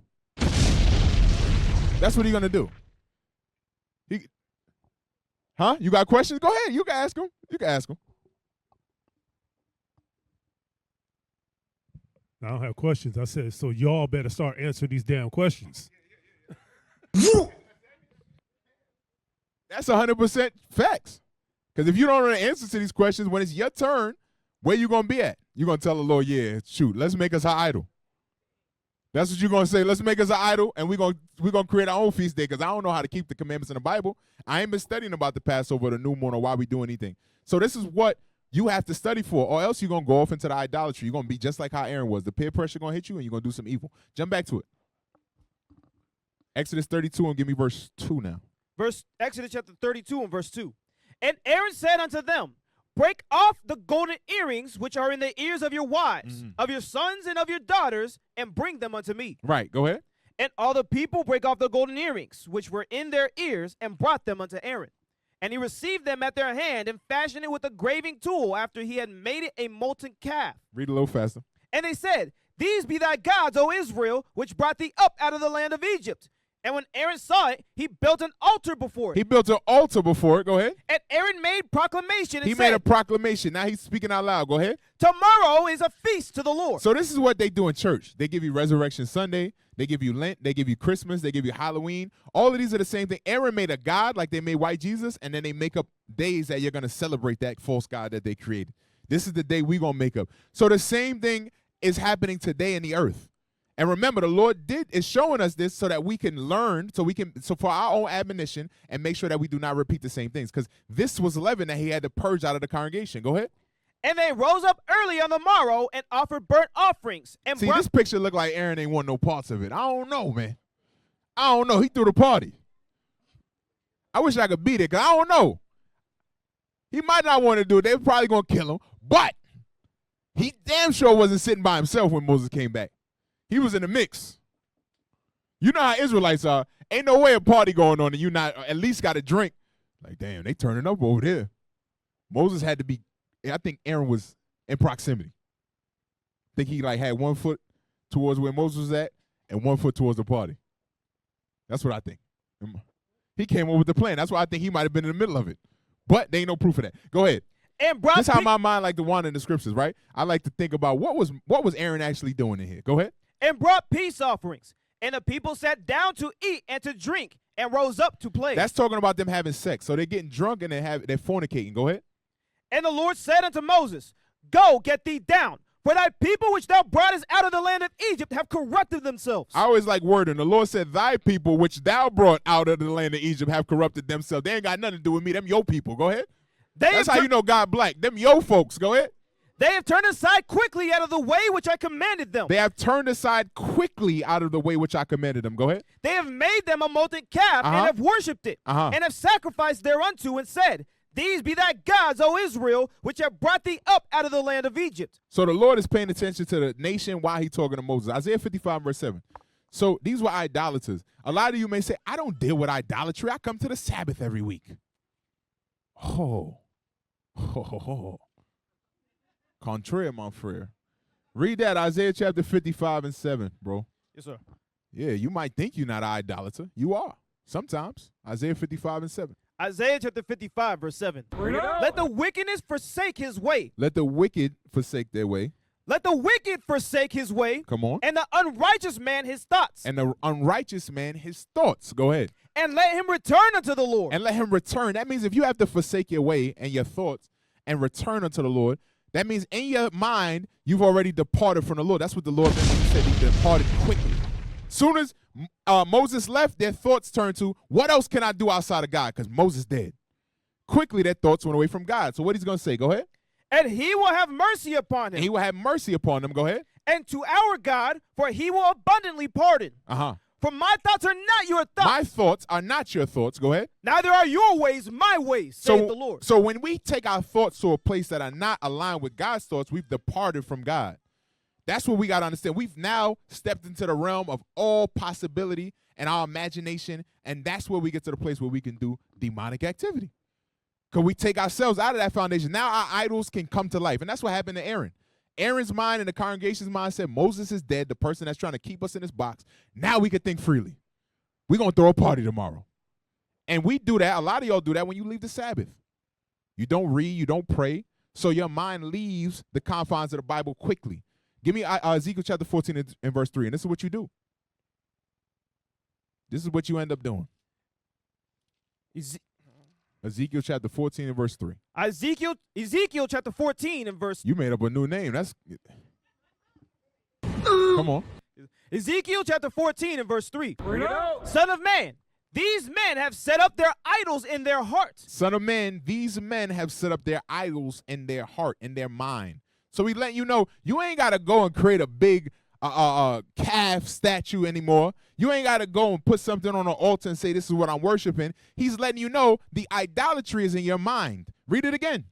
Son of man, these men have set up their idols in their heart and put the stumbling block of their iniquity before their face. Should I be inquired of at all by them? The Lord is saying, should I even have a conversation with them? Can they go pray to me and ask me anything? If in their mind they don't even have me at the forefront of it. And if anybody say they don't deal with this, that is a hypocrite, a liar. Because your mind is going to wander. Your job is to keep it under the subjection of the scriptures. And we read it can go aside quickly. Just as quickly as it went aside for these people, it could go aside for all of us. When a sister says in her mind, I'm not going to listen to what my Lord said, I'm going to do what I want to do, your mind has gone astray. That's idolatry. God's supposed to be subjecting everything. Second, you say, I'm not going to be subjecting everything, now you got a demon on you. Instantly. And that's happening every day. Right, sisters? Okay, I ain't hear them. They wasn't loud. Oh, all right. They, still a little weak. You know what I mean? Brothers, do that happen to y'all? Okay, all right. Yeah, you see the difference? See the difference? Huh? Well, Proverbs chapter 3 verse 5. Sisters trying to act like it don't happen to them. Every moment it's happening to y'all. Do this, Satan like, no. Do this. But yo, I just said do that. That's what's going on. Proverbs chapter 3 and verse 5. Proverbs chapter 3 and verse 5. Trust in the Lord with all thine heart. The Bible says, trust in the Lord with all thine heart. Go ahead. And lean not unto thine own understanding. Lean not upon thy own understanding, right? So that's what we don't do. We don't trust in the Lord with all our heart. So if we're not trusting the Lord with all our heart, that means we are in idolatry. We believe in something outside of God. We got to understand it that simplistic. If our mind strays to we're not going to do what God told us to do, that means we believe in something else. The second that starts to play in our mind, now we end up doing all the other things that Aaron and Moses, the fornication, the adultery, the robbing, stealing, everything we read about in the beginning, right? 2 Corinthians chapter 10 and verse 5. 2 Corinthians chapter 10 and verse 5. 2 Corinthians chapter 10 and verse 5. Come on. Casting down imaginations and every high thing that exalted itself against the knowledge of God, and bringing into captivity every thought to the obedience of Christ. Right. Every thought has to be brought into the obedience of Christ. And that's not happening if your mind is not in the Bible, if you do not pray. So when we talk about getting 11 out of our houses, this is a major thing that we got to get out of us. Because our mind is evil, it's deceitful above all things. So the first thing it'll do, we'll hear this whole class and then leave here and say, you know what, that was cool, but I'm going to forget all of it. I'm going to forget it. You're not going to review your notes. So if I was to take you away from this Bible right now for about an hour, show you something else, and then come back and say, what'd you learn from that class? Show me one precept. And you ain't have your notes, you'll forget it all. That's how evil your mind is. That it don't even want to hold on to the information that could save it. You have to force it to hold on to the Bible. So you got to understand what you have and how important it is that you stay on point. Read that again. Casting down imagination. That means your own imagination first and foremost with the Bible. Go ahead. And every high thing that exalted itself against the knowledge of God. Come on. And bringing into captivity every thought to the obedience of Christ. That's what we have to do. We got to bring every thought into the obedience of Christ. That's why this truth is second by second. A lot of y'all worried about next week or 10 days from now, and you worried about that. Learn to be in the moment and think about every thought that's coming through your head so you understand. Not to overthink and be stressed out, but to understand you got to be guarding your thoughts. Yeah. You can't just let your mind go astray, because the second it does, now you're in the midst of idolatry and you start to do all the other sins that come from that. You start to deal with pride and murmuring and so on and so forth. Right? Give me Numbers chapter 13 and verse 30. Here's another thing that the Lord had, and these are all things that the Lord had to purge out in the wilderness. This is why we're taking the unleavened bread out of our house physically, because we're remembering what the Lord did to us spiritually. He killed the people that had these spirits on them. So our job now is to take these spirits off of us so we do not die after 7 days. I'm going to explain that. Go ahead. Numbers chapter 13 and verse 30. And Caleb stilled the people before Moses and said, let us go up at once and possess it, for we are well able to overcome it. Right, so Caleb had a mind that they could go and they could conquer the land that the Lord had promised to them. Go ahead. But the men that went up with him said, we be not able to go up against the people, for they are stronger than we. And they brought up an evil report of the land which they had searched unto the children of Israel. So they all got together and said, we're going to bring up an evil report. They can't beat them. Go ahead. Saying, the land through which we have gone to search it is a land that eateth up the inhabitants thereof. And all the people that we saw in it are men of great stature. And there we saw the giants. These was these scared to death Negroes. Go ahead. The sons of Anak, which come of the giants. And we were in our own sight as grasshoppers. And so we were in their sight. Come on. 14:1. Chapter 14, verse 1.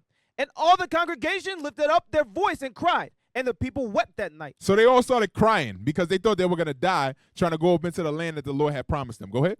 And all the children of Israel murmured against Moses. What was in the wilderness was people were murmuring, whisperers. They smile in your face. Come on. That's what they was doing. They was murmuring, crying all night and murmuring. Go ahead. Against Moses and against Aaron. And the whole congregation said unto them, would God that we had died in the land of Egypt. Would God that we had died in Egypt. Go ahead. Or would God we had died in this wilderness. Or we could have died in the wilderness instead of having to deal with this. Go ahead. And wherefore hath the Lord brought us into this land to fall by the sword, that our wives and our children should be a prey. Were it not better for us to return into Egypt? Come on. And they said one to another, let us make a captain, and let us return into Egypt. This is a coup d'etat. They said we're going to make our own leader. We're going to make our own leader. We're going to bring our own. We're going to set up who we want to set up. Damn, Moses and Aaron. Huh? That's what's going on. So we're going to set up our own leader. And once we set up our own leader, we're going to go back into Egypt. Damn, Moses and Aaron. Yeah, exactly, right? That's what they wanted. Go ahead. Then Moses and Aaron fell on their faces before all the assembly of the congregation of the children of Israel. Come on. And Joshua the son of Nun and Caleb the son of Jephunneh, which were of them that searched the land, rent their clothes. They ripped their clothes up. Go ahead. And they spake unto all the company of the children of Israel, saying, the land which we passed through to search it is an exceeding good land. If the Lord delight in us, then he will bring us into this land and give it us, a land which floweth with milk and honey. Come on. Only rebel not ye against the Lord. Neither fear. You see what he told them they were rebelling against and they're murmuring? They were rebelling against the Lord. Moses didn't think they were rebelling against him. And that's what brothers and sisters don't realize. When we give you a judgment and we tell you this is what it's going to be or that's what it's going to be, you think we got the power to speak. You think we got some type of ability. I'm telling you right now as I sit here, the Lord could twist my head backwards, drop me dead, and put a new body in front of me all in a blink of an eye. And have a new person teaching and make y'all think that never happened. I'm telling you, that's the power he got. So me speaking is because he wants me to say something. That's the only reason I have a microphone I'm able to say anything. It's not because I'm some special being that I'm able to bring out the scriptures. It's because the Lord said, I'm going to just put you here. You're going to do the job that I put you there to do. So they didn't believe that. They thought Moses was like doing his own thing or that they had a better plan. You don't got a better plan than God. The people set up over you is because that's what God wants. They rebelled against that. Their spirit, that's leaven. A lot of y'all don't call the officers y'all supposed to call. Y'all don't call the senior sisters you're supposed to call. You don't come to the table and get counsel. The reason that happens is because you're a rebel. You smart. You like these people. You said, let us make a captain and go back into captivity. Because that's what these Negroes was going to do. Let's go be slaves again. Type of stupid mentality that these people have. But that's us as Israel. Yes, sir. Go ahead. And real quick, so you got to think about it. Says when Moses and Aaron was dealing with the congregation, I don't think we really have a visual of how many people he was dealing with. It wasn't just like, our biggest schools may have like 200-300 people in it, right? It wasn't that. Go to Numbers chapter 1 and 46. Book of Numbers chapter 1 and verse 46. Even all they that were numbered were 600,000 and 3,000 and 550. So over 600,000, and that's only talking about, jump up one verse. Verse 45. So were all those that were numbered of the children of Israel by the house of their fathers from 20 years old and upward. So those were only the men that were 20 years and upwards, right? So there's no school. We don't deal with 600,000 people. You gotta understand the pressure that Moses was in. That's why he was like, kill me. That was his meek spirit. You know, he could have said, "Kill all these niggas," and let us know. And you know, because the Lord offered that to him, right? He was dealing with millions of people because, like I said, he was dealing with not just the 20 years and older. He was dealing with the children. He was the 20 years and younger. He was dealing with the women and the mixed multitude. And exactly, and the Levites weren't even numbered amongst these people. So we're talking about over 3 million people. That's the city of Chicago. He was dealing with the amount of people, the population of Chicago in the wilderness. So you got to understand the pressure that this man was under. A great multitude of niggerosity. Damn. That was a great point. Where we at? Go back. 14. Yes, sir. Numbers chapter 14, verse 9. Yep. Only I want to go down to 10 and I want you to jump to 22. Yes, sir. Now that's a good point. Numbers chapter 14, verse 9. Because you got to think about hearing that amount of crying. Yeah, that amount of weeping. Yeah, you're right. That's heavy. Go ahead. Only rebel not ye against the Lord, neither fear ye the people of the land, for they are bread for us. Their defense is departed from them, and the Lord is with us. Fear them not. Come on. But all the congregation bade stone them with stones. They said, shut up, Negro. We're going to stone you. That's what their mentality was. So a lot of times, people like, I want to be a leader. You don't understand as a leader, this is the position you're going to be in. People want to stone you. People going to come up here, especially me. I know people be wanting to, right? Officer as a right, sometimes I be, you know, like I tell people, I'm not the person to call if you want to cry. Like, probably not the best. Right, you cop? Day after day, I'm probably not him. Right, Boda? I'm probably not. But I love y'all, but I'm probably going to be like, yo, what you crying about, man? Wipe your eyes. The hell wrong with you? And then you're going to be like, word, officer? And you're going to go get the stone. It's going to be like about this size. You're going to put it in your pocket. Right. 3 million stones. And y'all play we know the Northern Kingdom play baseball. They're great at that. Said Benjamin could hit a hair with a stone. And they got stones ready to kill Moses. Go ahead. This is the position you be in as a leader. Go ahead. And the glory of the Lord appeared in the tabernacle of the congregation before all the children of Israel. All right. Jump down to verse 22. Verse 22. Because all those men which have seen my glory and my miracles which I did in Egypt and in the wilderness, and have tempted me now these 10 times, and have not hearkened to my voice, surely they shall not see the land which I swear unto their fathers, neither shall any of them that provoked me see it. Come on. But my servant Caleb, because he had another spirit with him, and hath followed me fully, him will I bring into the land whereinto he went, and his seed shall possess it. So the only people that made it into the wilderness were Joshua and Caleb, or out of the wilderness were Joshua and Caleb. Everybody else had leaven in them where the Lord said, I got to put them down. That's talking about 600,000 people were put to death. The only 2 people that made it that were over 20 were these 2 men. Everybody else died. The Lord said, I'm going to deal with the kids because of how much leaven was in their spirit. Remember, they took the leaven out of their house physically. All of them kept the Passover. That's how they got out into the wilderness. They all kept the Passover. But what was inside of them, the Lord said, I got to kill them now. And the same thing is going to happen to us. That's what the Bible's letting us know. Give me Leviticus chapter, Proverbs 15:10. Give me that. Hey, Shalom, Israel, Most High in Christ, bless. Hey, we need you to support the Booster Club. We have men traveling all over the world. All that takes money. You can support right here. Right here. The number is 646-982-3858. That's 646-982-3858. Remember, we ain't no homeborn slave. We got to get out there and get the word out. Shalom. Proverbs chapter 15 and verse 10. Bring it out. Correction is grievous unto him that forsaketh the way. Correction is grievous unto him that forsaketh the way. A lot of time, y'all feel the way that they felt in verse 10 off of being corrected. Off of being told, hey, brother, you got to work on this. You got to do this better. Same thing with the sisters. Y'all get pissed off at your husband or leadership or a senior sister over you or somebody over in the office because you got corrected. Because somebody was trying to make sure that when God came back, you didn't die. That's what's going on. So it says correction is grievous unto them that forsaketh the way. Go ahead. And he that hateth reproof. And he that hateth to be corrected. Go ahead. Shall die. That's what happened here in the wilderness. Moses told them, stop doing what you're doing. You don't want to go against God. When you read the rest of the chapter, they said, we're going to go up into the land of Canaan anyway and fight. People died. They did it anyway. They said, God ain't with us, we going. Because we black. So we'll tell you, don't do this, brother. Don't do this, sister. And you'll say, I'm going to do it anyway. And then you know what you do? After you get your behind whipped, now you come back and you say, look, everything is in shambles. Officer Azariah, Officer Jadiel, Officer Ananias, Captain Cornelius, Officer Yasadi, give me a magical scripture. I'm going to listen now. The Lord has humbled me thoroughly. I'm ready.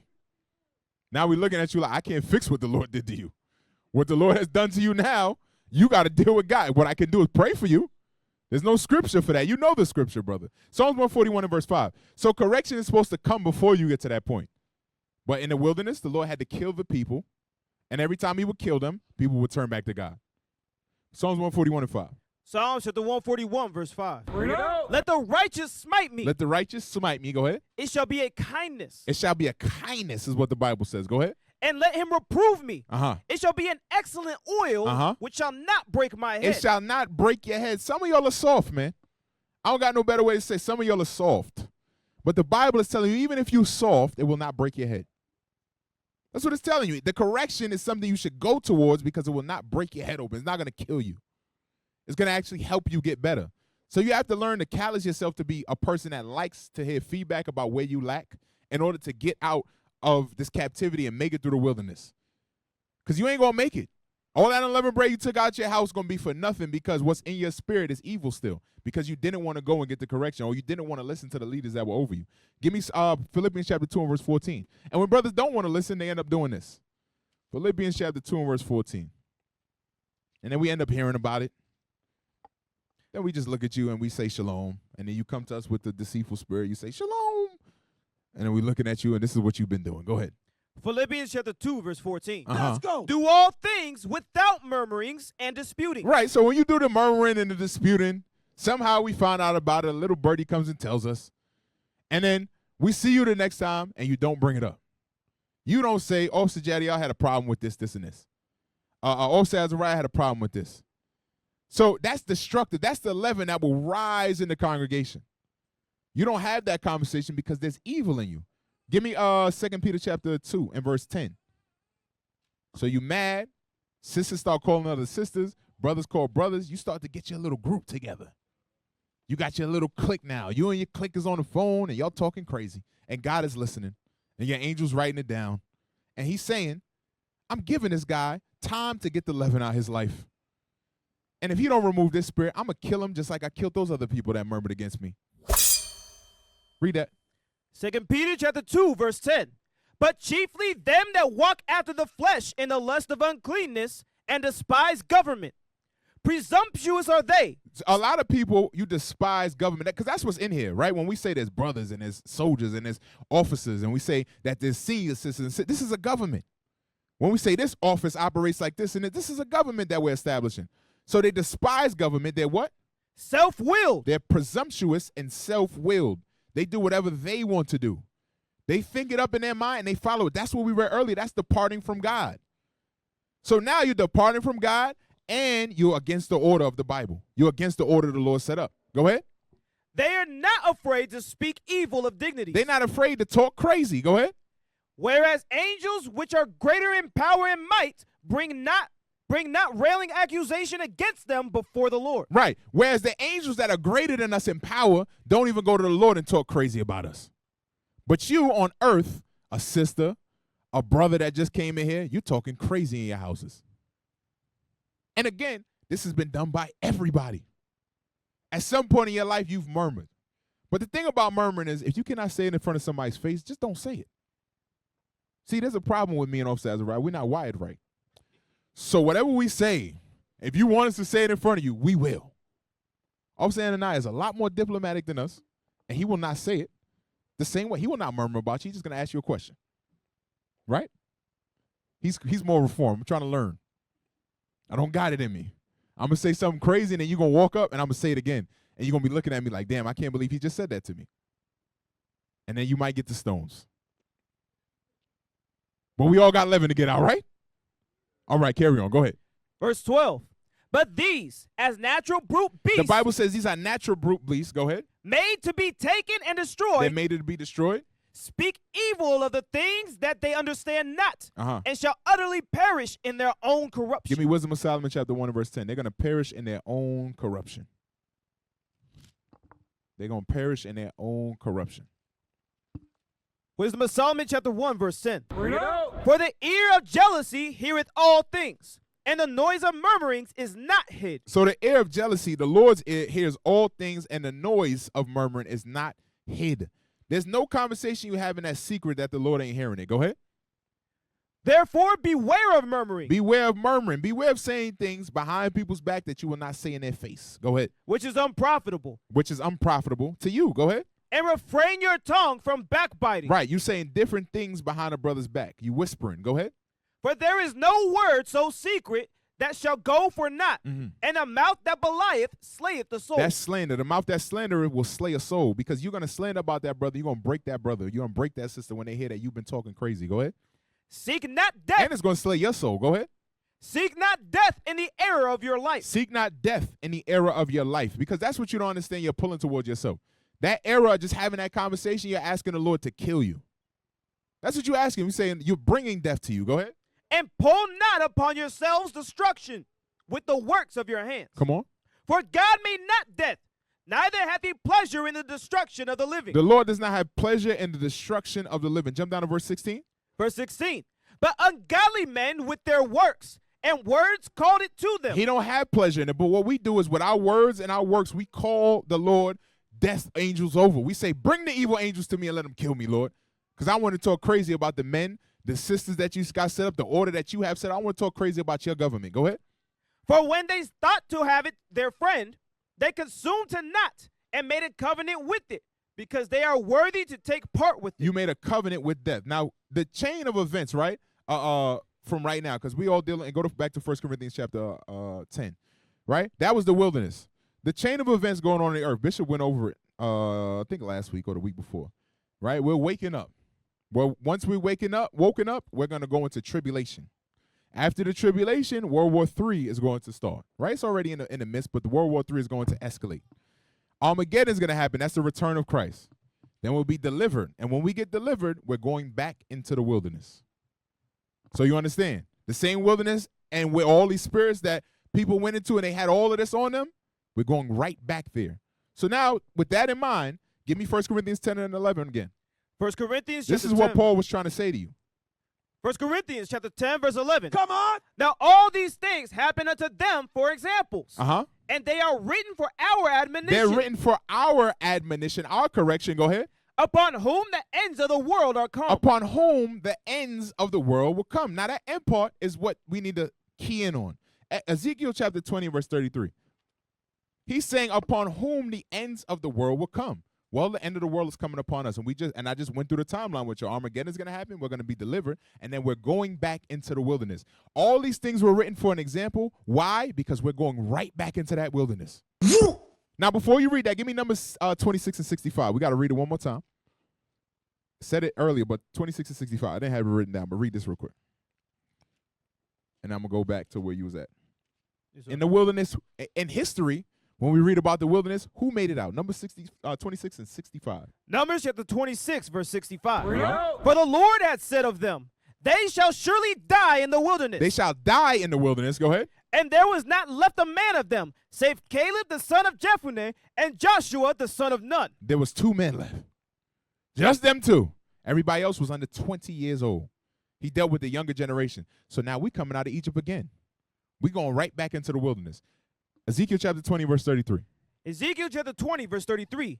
As I live, saith the Lord God, surely with a mighty hand, and with a stretched out arm, and with fury poured out, will I rule over you. Uh-huh. And I will bring you out from the people. He said, I'm going to bring you out from the people. Go ahead. And will gather you out of the countries wherein ye are scattered. Uh-huh. With a mighty hand, and with a stretched out arm, and with fury poured out. Uh-huh. And I will bring you into the wilderness. He said, I'm going to bring you into the what? The wilderness of the people. He let you know, I'm going to bring you back into the wilderness. Go ahead. And there will I plead with you face to face. Give me 1 Corinthians chapter 13, verse 12. I'm going to bring you right back into the wilderness. You're going back. Now, the reason we eat unleavened bread is to remember what the Lord did in the wilderness. What did he do? He killed all the people who had leaven in their spirit. Left 2 people alive. So everybody should be very afraid. Nobody should think in their mind you straight. When you keep this feast, there should be a level of reverence for it. So you should be saying to yourself, man, what do I got to get out of my spirit? Because when I go back to that wilderness, the Lord is not playing games. 1 Corinthians 13 and 12. 1 Corinthians chapter 13, verse 12. For now we see through a glass darkly, but then face to face. Now I know in part, but then shall I know even as also I am known. Right. So then will I know even also as I am known. Meaning he's going to make everything clear to us out of the Bible. What we got to do, what we don't got to do. There's going to be no more confusion. Well, Lord, I didn't know I had to do this. I didn't. No, he's going to make it clear. That's what it's saying in there. Go back to and read what you had. 20 and verse 35. That's what it means when he's going to plead with us face to face. He's going to be down there dealing with us. He's going to teach us the commandments. Because right now we might be confused about certain things. The Lord going to clear all that up. Go ahead.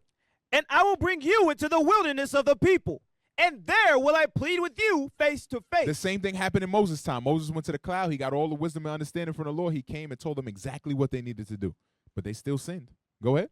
Like as I pleaded with your fathers in the wilderness. Just like I dealt with your fathers in the wilderness. Go ahead.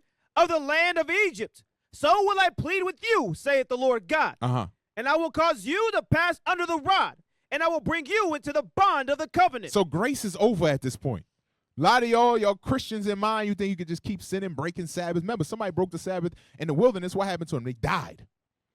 Now is the time to get the spirit where you don't think you can break the Sabbath, so that when you get in the wilderness, you don't have a mind like, I could just break the Sabbath. I'm going to be all right.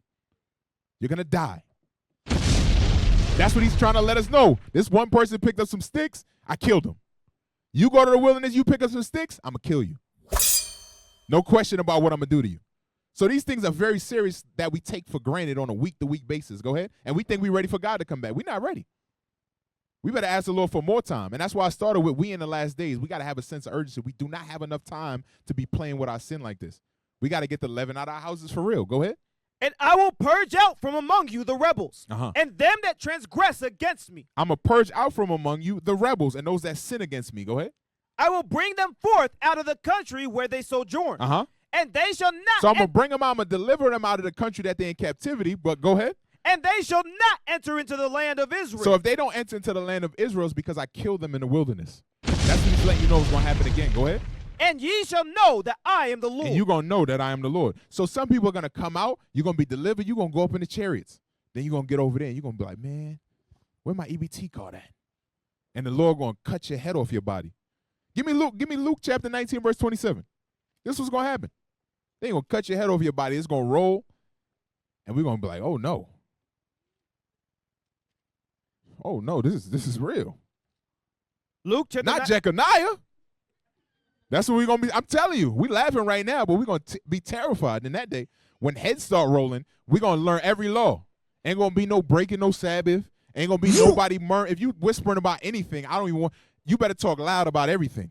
You come over to me, you better just talk loud. I don't care. Who can? Azariah, you good? That's how I'm going to be talking in there. I'm not going to whisper about nothing. For what? I don't even want to be mistaken for murmuring. That's how I'm telling you, this is how we got to have the fear of the Lord on us now, because now is the time to get the leaven out of us so that when we go in the wilderness, we do not die. Read that. Luke chapter 19, verse 27. But those mine enemies, which would not that I should reign over them, bring hither and slay them before me. So the Lord says, bring them hither and slay them before me. Y'all think this is the Christian Jesus who's just going to let you die. He said, no, I want to watch. That's how the Lord get down. I want to see them die. Give me Psalm chapter 37, verse 37. So we got to become perfect, yo. What happened to Jeconiah? Right. Ain't none of my business. Jecca who? Jecca who? Go right over here and keep my laws. What? Nope, none of my business. I don't know. I just keeping laws. You talk to me. You want to read a scripture? You just want to talk? I'm good. Let's read a scripture. I'm telling you, that's why I say your conversation should be Christ crucified. Y'all playing like the Lord going to allow you to murmur and gossip and go against leadership and have sin and watch porn on your phone, and you're not going to be all right. I don't care how much leaven, I don't care how much bread you put on the table and eat so that it's not there in your house in a couple of days. That's not what the Lord's talking about when we talk about the Passover. So we understand. Go ahead. Psalms chapter 37, verse 37. Mark the perfect man and behold the upright. He said, mark the perfect man and behold the upright. So we want the mark put upon us so the Lord will keep us safe. Go ahead. For the end of that man is peace. The end of the man that's perfect is peace. Go ahead. But the transgressors shall be destroyed together. They're going to die together. They're going to die here, and they're going to die in the wilderness together. Go ahead. The end of the wicked shall be cut off. That's the soul that gets cut off. That soul will be cut off. Jump back to Deuteronomy 18 and verse 13. Just read that. I just want 13. Deuteronomy chapter 18 and verse 13. Bring it out. Thou shalt be perfect with the Lord thy God. Thou shalt be perfect with the Lord thy God. That's what we got to aspire to. We don't got time to play. Give me 1 Corinthians chapter 11, verse 23. So when we eat unleavened bread over these days, we got to understand it represents Christ. He was pure. He did not sin. He didn't play around with sin. He didn't allow it in his premises. He didn't act one way and was another way behind closed doors. He was sincere. He was the unspotted lamb, like the scriptures say. So that's the standard he's looking for from us. Go ahead. 1 Corinthians chapter 11 and verse 23. So some of y'all break bread every week, right? This is what you're saying. Go ahead. For I have received of the Lord that which also I delivered unto you, that the Lord Jesus, the same night in which he was betrayed, took bread. And when he had given thanks, he brake it and said, Take, eat. This is my body. This is whose body? My body. This is my body. Go ahead. Which is broken for you.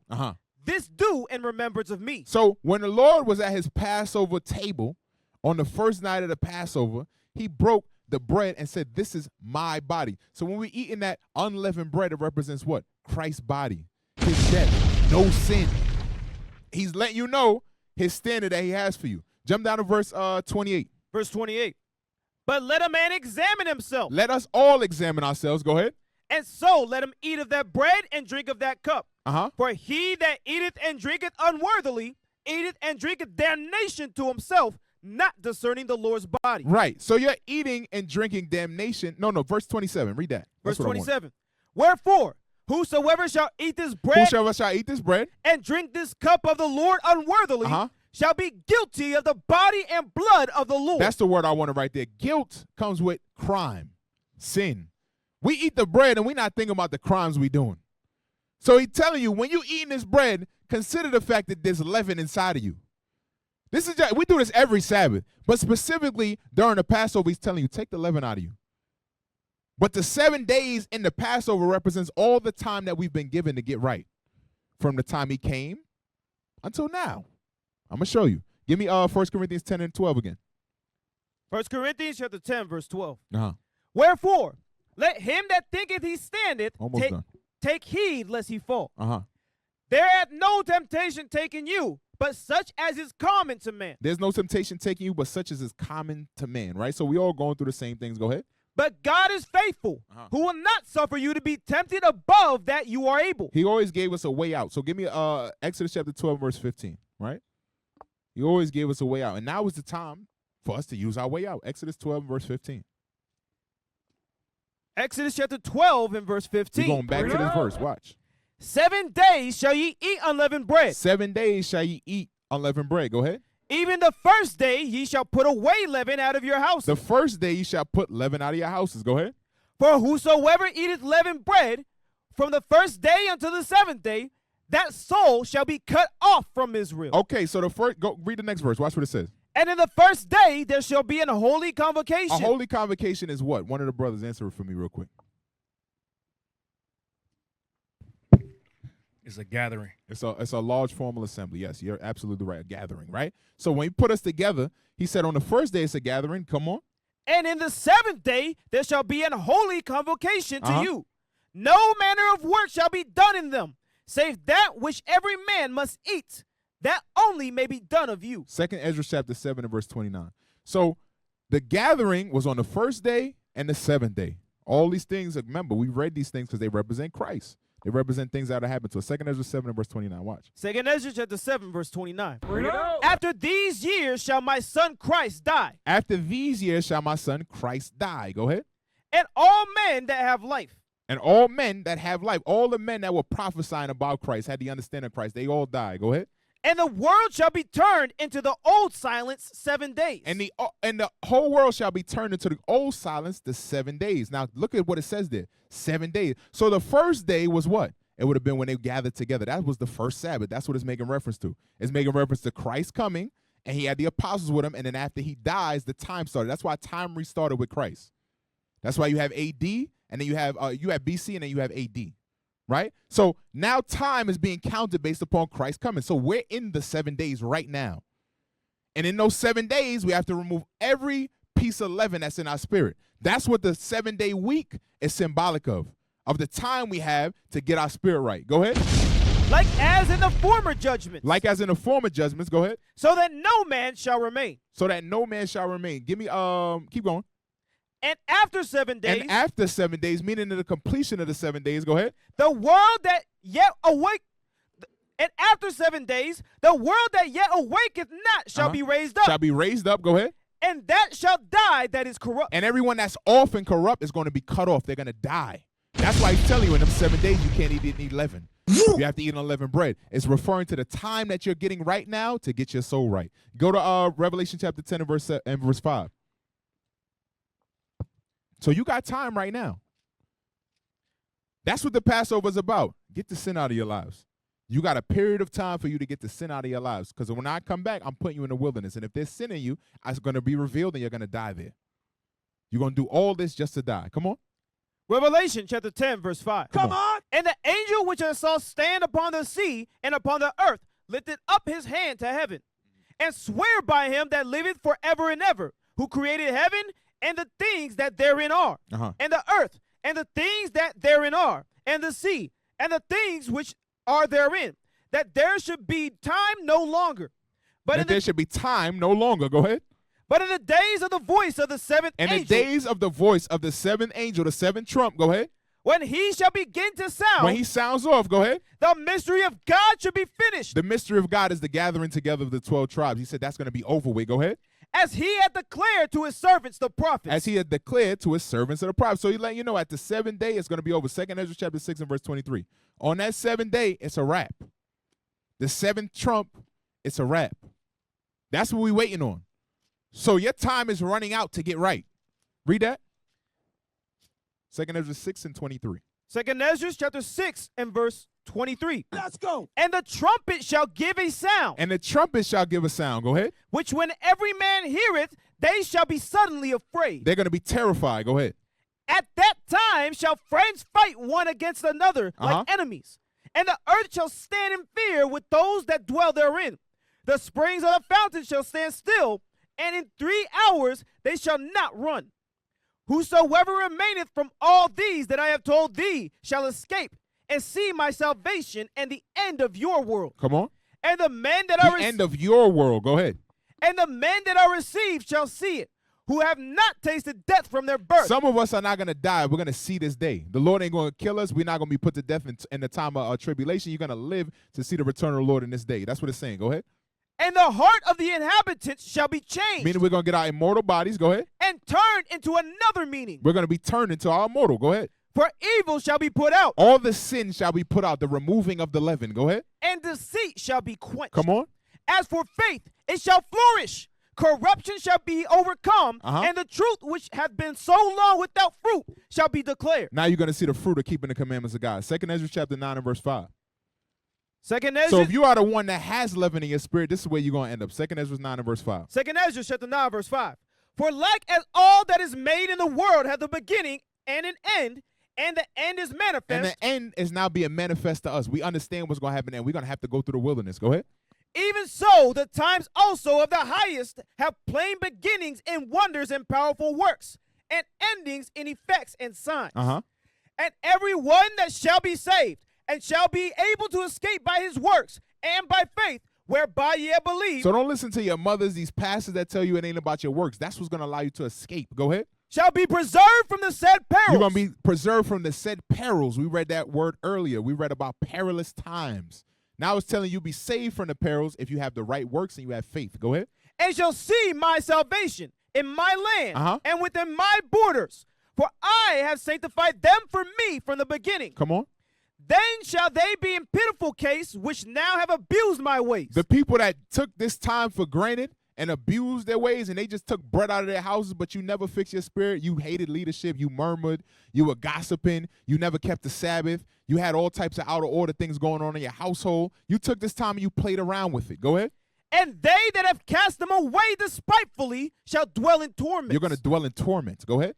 For such as in their life have received benefits and have not known me, and they that have loathed my law, they that hated my law, go ahead, while they had yet liberty, and when as yet place of repentance was open unto them, understood not, but despised it, the same must know it after death by pain. You must understand that the Lord had mercy upon you this whole time. Either you're going to learn it here in the 7 days, or after these 7 days, when he starts putting people into hellfire, then you're going to have time to think about it. How much time? Revelation chapter 14 and verse 8. I think somebody asked me. They said, how much time, officer? How much time I'm going to get? Revelation chapter 14. I heard it. It came from the heavens. Revelation chapter 14 and 8. Revelation chapter 14, verse 8. And there followed another angel saying, Babylon is fallen, that great city, because she made all nations drink of the wine of the wrath of her fornication. Come on. And the third angel followed them, saying with a loud voice, if any man worship the beast and his image, and receive his mark in his forehead or in his hand, the same shall drink of the wine of the wrath of God, which is poured out without mixture into the cup of his indignation. And he shall be tormented with fire and brimstone. So if they teach you to sin and you love it and you stay in your sin, you don't remove the leaven from your life, you're going to end up in fire and brimstone. Go ahead. In the presence of the holy angels. You're going to be in the presence of the holy angels. Like I tell you, they like to watch. Go ahead. And in the presence of the Lamb. And Christ's going to be sitting on his throne seeing you burn. Go ahead. And the smoke of their torment ascendeth up forever and ever. There's scriptures that let you know we're going to see the smoke from the other side of the world. We're going to know you're there. It's going to burn for how long? Forever and ever. It's going to burn forever. You're going to be tormented forever. You get forever to think about mercy. Forever, ever. You got 7 days. But this right here, this is an unlimited vacation stay in hellfire. We better take this feast very seriously, because we don't use these 7 days spiritually. We don't use this time the Lord has given us to get right. We're going to end up here. We're reading about our fate if we don't get right. Go ahead. And they have no rest day nor night, who worship the beast and his image, and whosoever receiveth the mark of his name. Give me Revelation chapter 18 and verse 1. Revelation chapter 18 and verse 1. And after these things, I saw another angel come down from heaven, having great power, and the earth was lightened with his glory. And he cried mightily with a strong voice, saying, Babylon the great is fallen, and become the habitation of devils, and the hold of every foul spirit, and a cage of every unclean and hateful bird. For all nations have drunk of the wine of the wrath of her fornication, and the kings of the earth have committed fornication with her, and the merchants of the earth are waxed rich through the abundance of her delicacies. And I heard another voice from heaven saying, Come out of her, my people. Come out of Babylon in the mindset that she's giving you. Go ahead. That ye be not partakers of her sins. That ye receive not of her plagues. That you don't receive the judgments that she's going to receive, because that's what's going to happen in these last days. All the people that are aligned with Babylon that didn't get the leaven out of their spirit, you're going to die here. You're going to go to the wilderness, right? If you don't die here, and you're going to die there. Some people are going to be kept just to be made an example of. And that's got to be our mindset. I got to fully be sincere and take out whatever's wrong. And a lot of y'all don't like confessing your faults. You like keeping this fake image. You like acting like everything right. That ain't going to help. You're going to get out of here to be made an example of, just like the people in the wilderness. Go back to 1 Corinthians 10 and verse 11. 1 Corinthians chapter 10, verse 11. Now all these things happen. Everything we read about today. All these things happen. Go ahead. Unto them for example. For examples. So we can look at them and reflect on them and say, do I got leaven in these 7 days? Do I got leaven on myself? This is the time the Lord gave us all to get right, from the time that he died and to the time he's coming again. And when he redeems us, he's going to teach us the law, put us right back in the wilderness, and he's going to put people to death that don't keep the commandments of God. Go ahead. And they are written for our admonition. They were written for our correction today. Go ahead. Upon whom the ends of the world are called. The end of the world is upon our doorstep. We're watching it. We're watching the wars pop up. We're watching everything happen. But do we really care about what's going on in our spirit? Do we care about going in the wilderness? Are we being honest about what the leaven is in our life? Or are we going to sit around and act like it's not happening? All right, take the bread and stuff out your house, but don't take it out your spirit. And then you're going to be the one that gets put to death. So that's it? Yes, sir. All right, so with that, I'll wrap it up. Shalom. Most High, praise, bless. These things were our examples.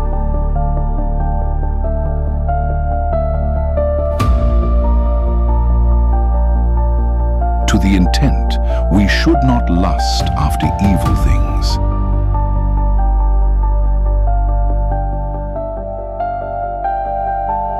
they also lusted.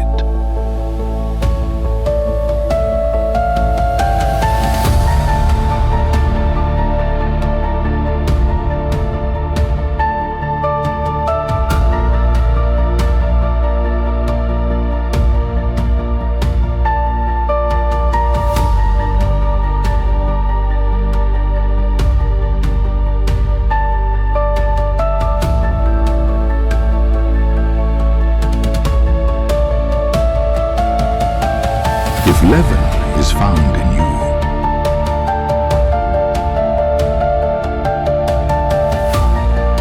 from Christ's death till when he returns,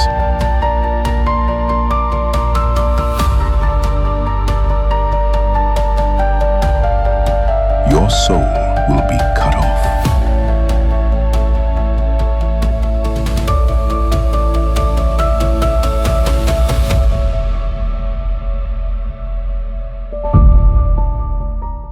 Across the earth, the prophets move. From city streets to distant lands, the message is the same. Israel must rise. Through every quest, every journey, the truth spreads. No border can contain it. No distance can silence it. Our nation lives in every moment. In joy, we celebrate marriages. In sorrow, we honor our dead. On the Sabbath, we gather as one. Families rejoicing together, bound by the commandments of God. Yet are we tried. From the stones in Kenya to the hatred in Montana, we endure as a soldier of the Lord. And still, the mission expands. On the airwaves, on the screens, in every nation under heaven, Israel's voice is heard. We build our communities. We raise our children in royalty. We restore what was broken. We clean what was defiled. We show the world who we are.